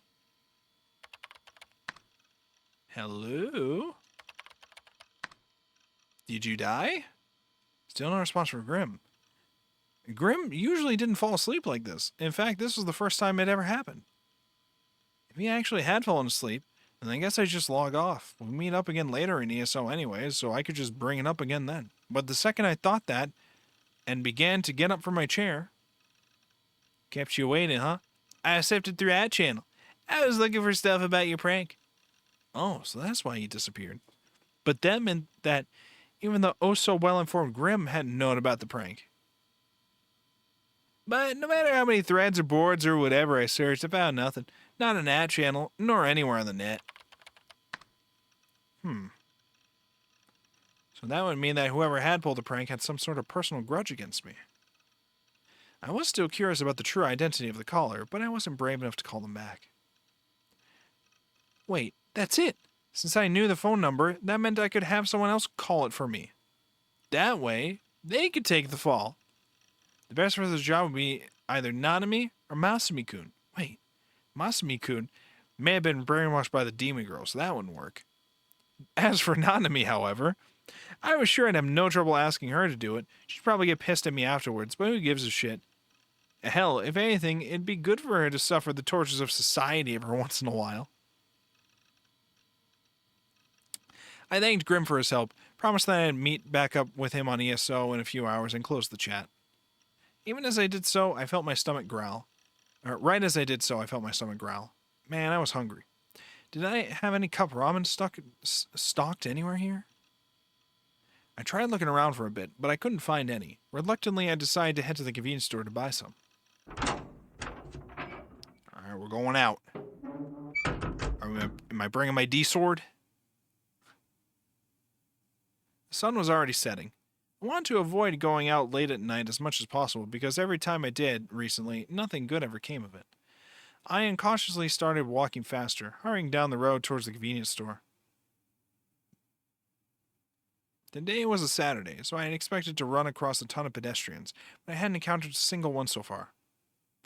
All of the stores that should have been open were closed, which kind of weirded me out. Maybe I was just confused. Like, maybe I thought it was 7 p.m. when it was actually 2 a.m. Yeah, like that ever happened. But even so, it was too quiet. I could barely hear any of the normal city noises you'd expect. The aura the city was giving off was different than usual. I arrived at the Shinsen Station convenience store. It was right in front of the train station, and yet there wasn't a single person here either. I was starting to get more and more freaked out. The sudden disappearance of something I take it for granted was enough to make me feel like I'd been transported to a completely different world. On a normal day, I would always avoid running into or talking to other people, but all I wanted right now was just to see another person's face. I burst inside the convenience store. There has to be someone working here, I thought to myself as I looked around the store. Uh-oh. Uh-oh. What was the last one we did? I don't remember. There's no one here. I'm gonna do a positive one. Fuck it. There's no other customers, nor any employees. Masaka. No way. It's gonna be happening. An employee had to be in the back. If I were just to bring up something out of the register, they should come out right after. So I decided to leisurely grab a box lunch, pretend to flip through a manga magazine while I was at it, and then come up to the container and set the box down.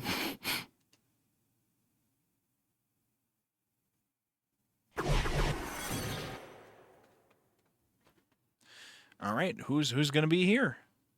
No one came out. Maybe there really wasn't anyone here. Fine, if that was the case then. I grabbed the box of lunch off the counter and head straight for the automated door.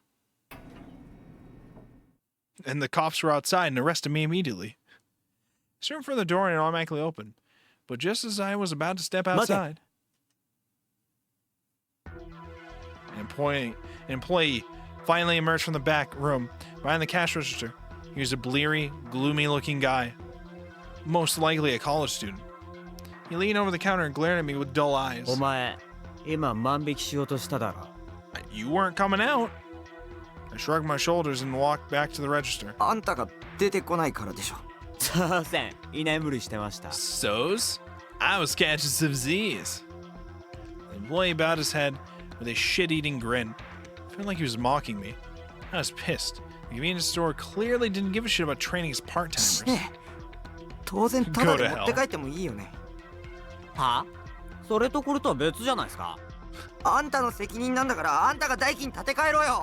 What? Fucking neat. Hey, how do you know? I swung ahead without thinking. I thought I picked the positive delusion, right? Am I gonna win the fight at least? My incredibly fast straight punch hit him square in the nose. With a pathetic yelp, he flew backwards, collided with the shelf, then fell to the ground. Oh, damn. I'm literally just assault, battery, fucking rob. Magnificent punch, if I do say so myself.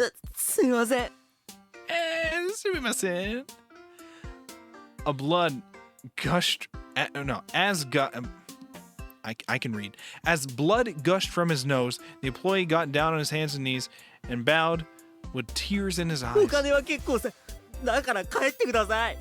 Just leave. Yeah, know your place, DQN. Get out of here. While I was at it, I swiped 4 of the dorayaki that were on display by the register and headed for the door satisfied. I really showed him. Throwing out that line to get the perfect last word, I leisurely exited the store. And then I woke up. Several minutes had passed while I was having my delusion. There was still no sign of any employees. I had no intention of staining my hands with DQN behavior, despite my delusion just now. That being said, I also couldn't bring myself to yell out for an employee either, so I just stood there in the deserted store without moving. Based. I wanted to believe that the employee was just taking a nap, so I waited for another 5 minutes. And while I waited, no employee showed up, nor did any customers enter the store. There wasn't even as much as a sound. After enough time had passed, I started feeling scared, so I put the box lunch back on the shelf and left the store. Alright. Wasted my fucking time there. I opted to go to the railroad crossing located right next to the station. From there I'd be able to see the Shinsen station platform. There was no way a place like that would be deserted, right? That was what I hoped, but there was no one there. I waited for a train to come. Once that happened, there'd be a bunch of passengers that would get off.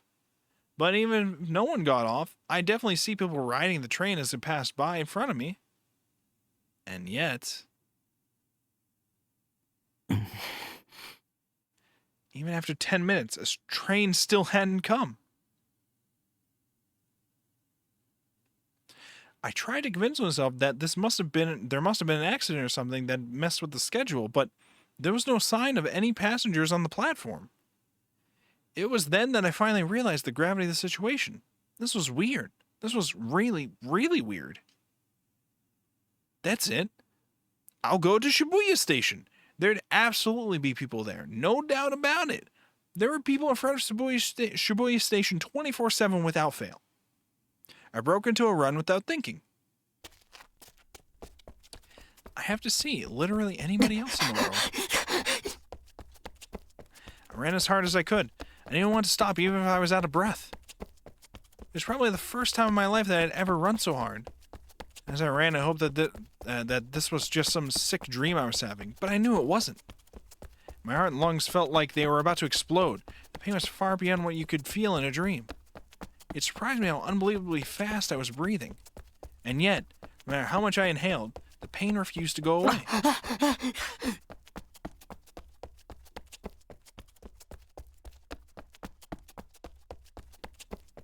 As I kept running down Dogenzaka, I finally saw 107. By the time I did, my legs were already shaky. My body felt extremely heavy. Even so, I forced my feet to keep moving. I no longer had it in me to pay attention to my surroundings.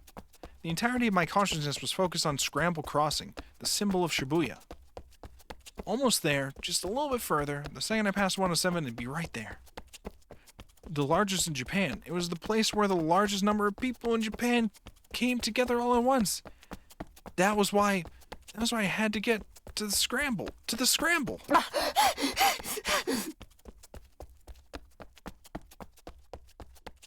Nobody's gonna be there. The scramble is empty. Empty. Not good, boys. Not good. Shit's fucked if the scramble's empty. That was the state of Shibuya Station, which I could see from the Y junction running in front of 107. A world without sound. A world that felt dead. I almost said dread. A world that felt dead. A place which has always been fooled, I can read.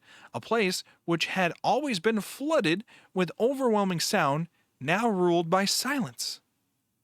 The only thing I could hear was the sound of my own heavy breathing. Fell to my knees in the middle of the large street. I couldn't walk another step. The shock had stolen every last ounce of strength from my body.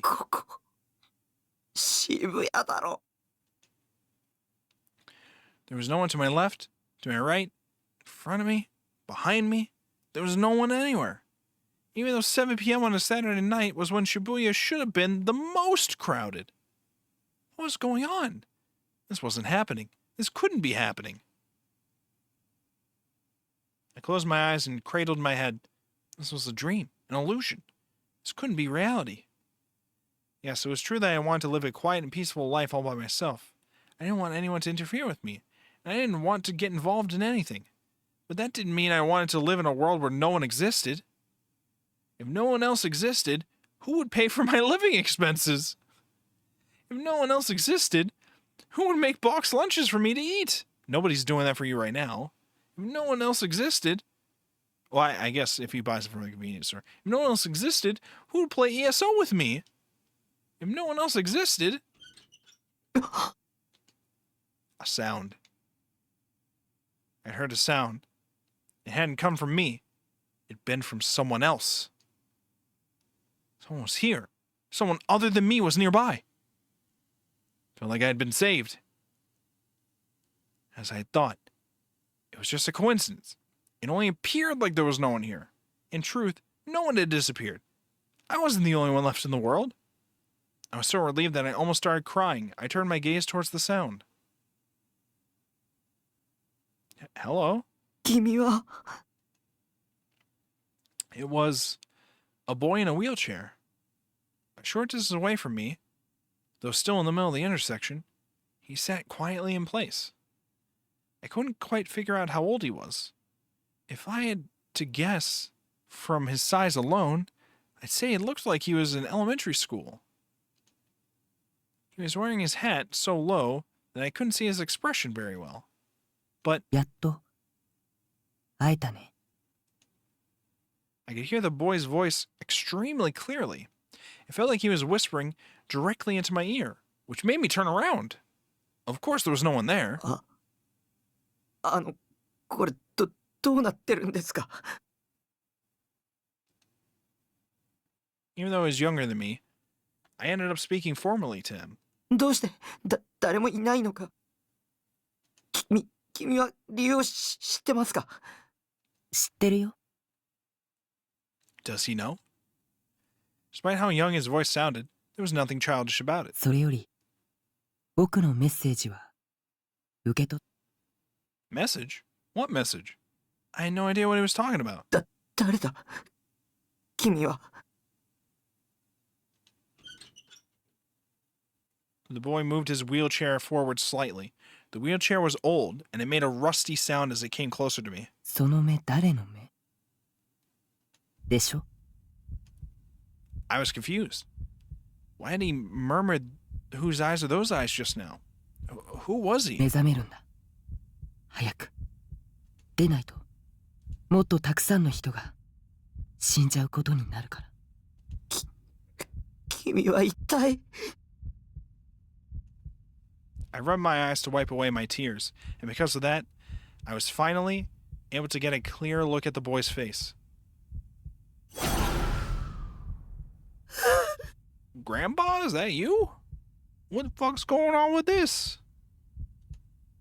The boy wasn't a boy. His skin was covered with wrinkles like an old man. His cheeks were hollow. His eye sockets had sunken in to an abnormal extent. His pupils were cloudy. He had no eyebrows. And his body was as small as a child's. 僕は将軍だよ。We found him.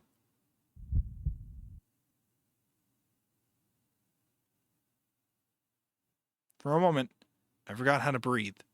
My head felt like it had been struck by a hammer. The ground was shaking violently. No, my body was falling over. I shot my hands out onto the asphalt to keep myself upright. What had he just said?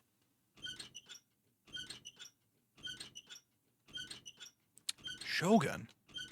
He was Shogun? 忘れないで。君は逃げちゃいけない。I lifted my head and watched as Shogun, who had already turned his back to me, left Scramble Crossing. His wheelchair was getting further and further away, making a creaking sound as it moved. Bye.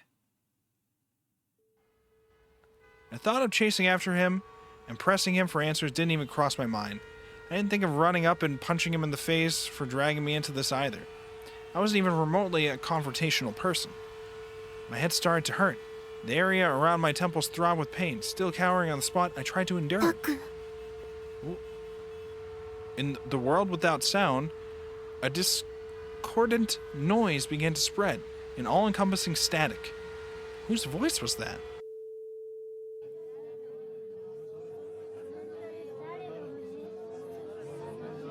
Don't look at me. What had previously just been a random discordant mess of garbled static gradually turned into a real voice. Someone gently placed a hand on my shoulder. 邪魔なんだっつうの。何してんだろうね。最近の若いもんは Oh, kids these days, they're fucking なん lunatics. かのパフォーマンスじゃないの？ Screaming in the streets about the eyes. What are we gonna do with these fucking kids? While still trying to endure the pain of my headache, I looked up. Hey, whoa. Who's this dude behind you? I understand you're in my face, but what's with this dude? Why does he look like he's staring directly at me? What is this shit? The demon girl, Remy, was peering at my face as she stood over me.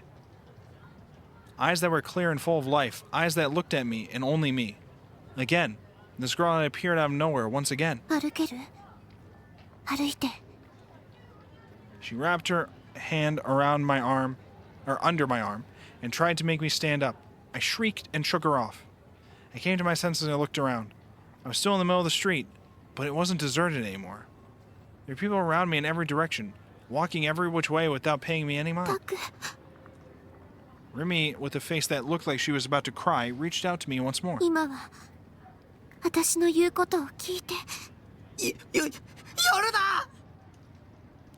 When I screamed, the throbbing in my head transformed into an intense stabbing pain. Even so, I ignored it, scrambling back on all fours to try and get away from Remy.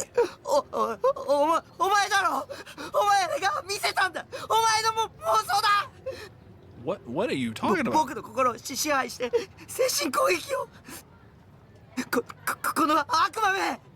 Fucking demon woman? You didn't bring the sword, though.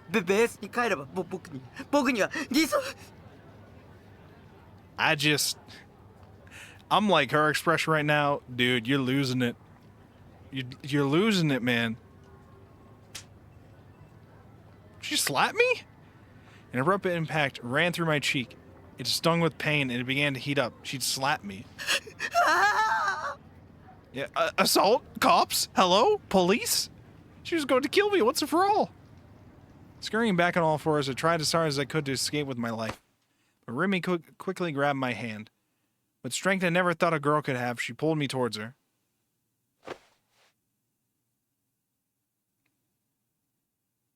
Oh, you little hugging CG, and embraced me. Her soft form gently enveloped my own. It was so warm, I could smell a tiny hint of sweat. Her silky hair tickled the tip of my nose. With such an anticlimax, my whole body felt like it was about to give out. Her voice was slightly shaky. I couldn't tell if she was crying or not. Please, Takumi, get out of the goddamn street. The cars are about to pass and kill you if you don't leave the goddamn street.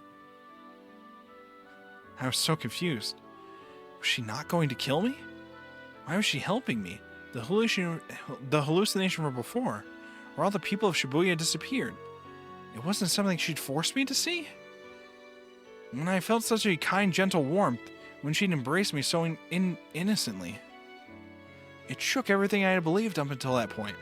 Could it be that Sakihata Rimi wasn't actually a demon at all? Or was it foolish to believe that? What if this was just a cunning way to deceive me? Regardless, one thing was for sure. With Remy hugging me, I felt an incredible sense of relief. I had no idea what to call such a strange sensation. Upon letting go of me, Remy put my face between her hands, then stared at me once again. Her eyes were slightly red.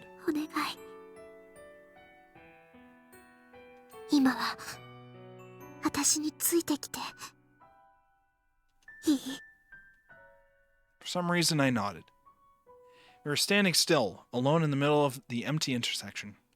A number of people on the sidewalk waiting for the pedestrian signal to change were watching us closely.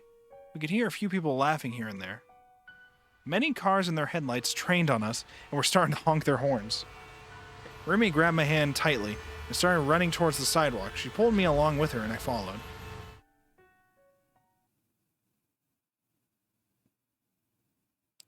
With countless horns blaring at us, we made it to the sidewalk. Remy breathed a sigh of relief and stopped. My hand was still in hers.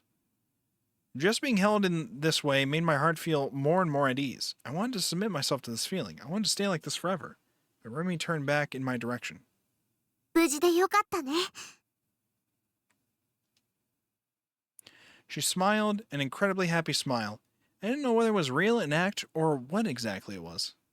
But... 話してよ。 Because I had been so hostile to her until now, because I had thought of her as a demon until now, if I let her win me over like this, I feel like I'd cease being myself. あ、ごめんごめん。 So she quickly let go of my hand. それにしてもびっくりした。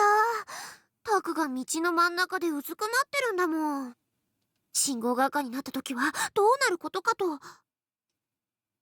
I turned my back to Remy as she started talking cheerfully. I walked off, pushing my way through the crowd of people. 僕、帰る。じゃあ送るよ。具合悪いんでしょ。 Her voice chased me from behind, but I shook my head in refusal. タク。 The cheerfulness from her voice had vanished. The cheerfulness from before had vanished from her voice. I felt terrible, considering how much she had done to help me, so I... ありがとう。 just barely managed to squeeze out those words.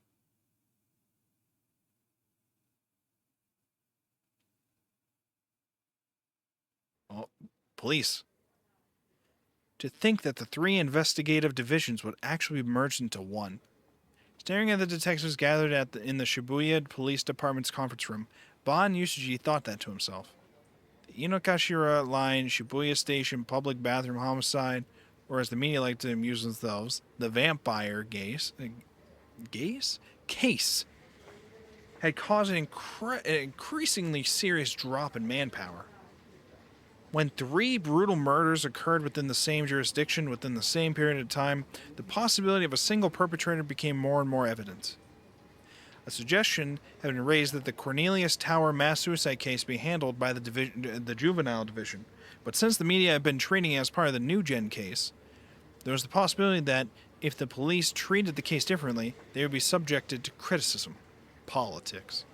Therefore, it was only natural that the Central Office had chosen the only remaining option to merge the several investigation headquarters. With this integration now in place, the group was reviewing the series of New Gen cases one by one. The projection screen at the front of the conference room displayed a series of photographs of the crime scenes, one after the other. Suwa had been chosen to hold the presentation. He had stayed up all last night, going over the documents endlessly. Good work, Bon muttered internally, chin resting on his hands. コーネリアスタワー集団投身自殺事件の発生は9月7日っす。です。ニュージェネとマスコミが呼称している4つの事件の中では一番最初に発生してます。午後11時半ごろ、渋谷コーネリアスタワー屋上のヘリポートから男女5人が転落。5人は全員未成年の高校生。男が3人、女が2人。ただし5人のうち男女1人ずつだけが同じ学校なだけで、それ以外の3人はいずれも別の学校でした。5人それぞれの爪の間にわずかな肉片が残っており、手のひらに引っかき傷があったことが司法解剖で判明しました。そこから5人は互いに手をつないだ状態で転落したと推測されます。屋上には遺書らしきものはなし。被害者5人は学校帰りに待ち合わせてコーネリアスタワーへ向かったようです。なお事件性があることを示す根拠としては、コーネリアスタワー屋上が関係者以外立ち入り禁止であったことが挙げられます。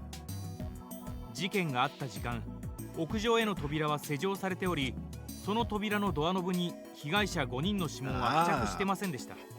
また5人の遺品からも扉の鍵は見つかっていません。このことから被害者以外の第三者が事件前後にその現場にいた可能性があります。その第三者が扉の鍵を持っており、事件前あるいは事件後に鍵を閉めて立ち去ったという線で捜査を続けてます。コーネリアスタワーのホテル従業員全員への聞き取り調査は終了。ほぼ全員にアリバイがありました。今はタワーに入っている企業の社員に話を聞いているところです。被害者たち5人には今のところ自殺する理由は見つかっていません。家族、友人、学校の教師など5人中4人の関係者が口を揃えて自殺する理由などないと断言しています。The slideshow is swapped to a picture of the second case, the Shibuya Station undergrad and fetus homicide case. 続いて通称妊娠男事件についてです The が、 man-child case. 事件発生は9月19日、通称集団ダイブ事件から12日後。第一発見者は現場近くのカラオケ店店員、遺体発見は午前5時前後。被害者は渋谷区在住の大学3年生近衛千鶴夫21歳。発見された時にはすでに死亡してました。死亡推定時刻は遺体発見の約4時間前、19日の午前1時頃です。遺体は腹部が不自然に大きく膨れ上がっており、中から胎児が発見されました。司法解剖の結果、被害者は生きたまま腹部を何者かに切開され、胃の中に胎児を入れられたようです。胎児はすでにその時点で亡くなっていたと思われます。被害者が死亡したのは腹部を縫合された後、縫合した部分をかきむしったり、縫合糸を一部引きちぎった形跡が見られました。胎児は妊娠8ヶ月ぐらいの状態で、母親の体から帝王切開で取り上げられたと考えられます。胎児の母親については今のところ見つかってません。その生死についても不明です。 DNA 鑑定の結果、胎児と被害者には血縁関係はありませんでした。ちなみに胎児の血液型は B 型、被害者の血液型は A 型です。 Suwa took a breath. He seemed exhausted from all the talking. Furthermore, he must have been awfully nervous giving a presentation in front of so many senior detectives. 次に第3の事件、丸山町貼り付け殺人事件です。The cruxification. After a short delay, the next slide displayed a photo of the cruxification crime scene. これが現場写真です。事件発生は9月29日。被害者は太田久志56歳。 I feel like I should be seeing a lot more blood. I feel like I should be seeing a lot more blood. 第一発見者は現場のすぐ近くのアパートに住む男性。 Wait, who is it? 56-year-old Ota Hisashi. A professor at a university. 被害者の死因は絞殺でした。殺害された後で10本程度の釘を使って貼り付けにされていました。見ての通り、遺体には外傷はほとんどありません。釘についても貼り付けは一部肉体を貫通しているものもありましたが、基本的には衣服を通して貼り付けられている状態です。マスコミでは貼り付け、血の惨劇などと謳われてますが、出血は全くなし。 Despite the fact that there was no bleeding at all. 釘はドイツの黒いツナーゲル社が販売している特徴的な長い十字架のような杭です。犯人が十字架型をあえて選んだということから、宗教的な側面からも捜査を進めてます。事件の起きた21時から21時半の間に、現場周辺で壁に杭を打ちつける音が数十分続いていたという証言が複数得られました。被害者の死亡推定時刻がほぼそれと同じ時間であることから、おそらく被害者は現場かそのすぐ近くで殺害されたと思われます。また信憑性は怪しいですが、事件現場で私立水明学園の女生徒を見たという証言も上がってます。最後に井の頭線渋谷駅トイレ殺人事件、通称ヴァンパイア事件です。 The vampire. Wait, hold on.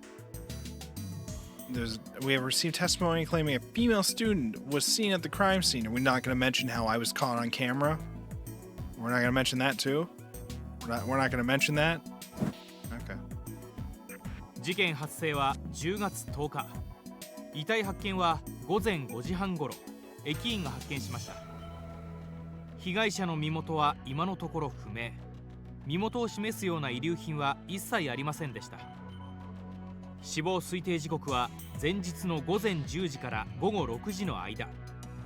遺体の血液は全て抜かれており、まるでミイラのような状態で放置されていました。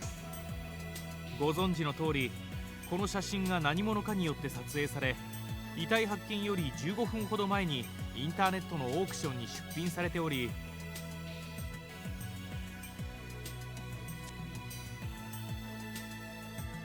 Seems like... Oh wait, I forgot to read this part. As he listened to Sua's explanation, Bond gave a light click of the tongue. Seems like death is what's in these days. What is that? What is that sentence supposed to mean? You're a cop. You act like you don't see death. Alright, we made it. We made it to chapter 4, and that's where we're gonna wrap it up. Let's save it. Boom. We did it, gamers. Oh my god. Is it gonna... Okay. Return to main menu. Oh. Yeah, so it's about 4 hours. That sounds about right from the last time we played it too, so... We're making it through the game. We're learning a lot. We got our D sword, okay? It's not the best D sword, but it's a D sword. It's certainly something. And yeah, we are losing our minds very slowly over time. I say slowly, but very quickly, having mental breakdowns in the middle of the Shibuya Scramble, thinking that nobody is alive in the world. These are all things that are happening. It's fine. Everything is fine. Don't worry about it, guys. Everything will be fine. That's all we got for tonight. What do I have for plans? Tomorrow we're going to be watching more anime seasonals. Let me check here. We're doing seasonals, and then at night we're doing the book club. 9 o'clock is when we're starting the book club for Umineko. 9 o'clock, not 8 o'clock as usual. 9 o'clock, which reminds me, I have to set up the the stream schedule thing on YouTube ahead of time. I have to set that up. So, wow, thank you so much all for coming to hang around. Let's send you guys over. Let's do a little raid thing, I guess. Fuck it. There's not that many, but I don't care. Thank you so much, guys, for coming to hang out. I will see you all tomorrow for seasonals. Goodbye, gamers. Stay safe. Goodbye. Get out of here.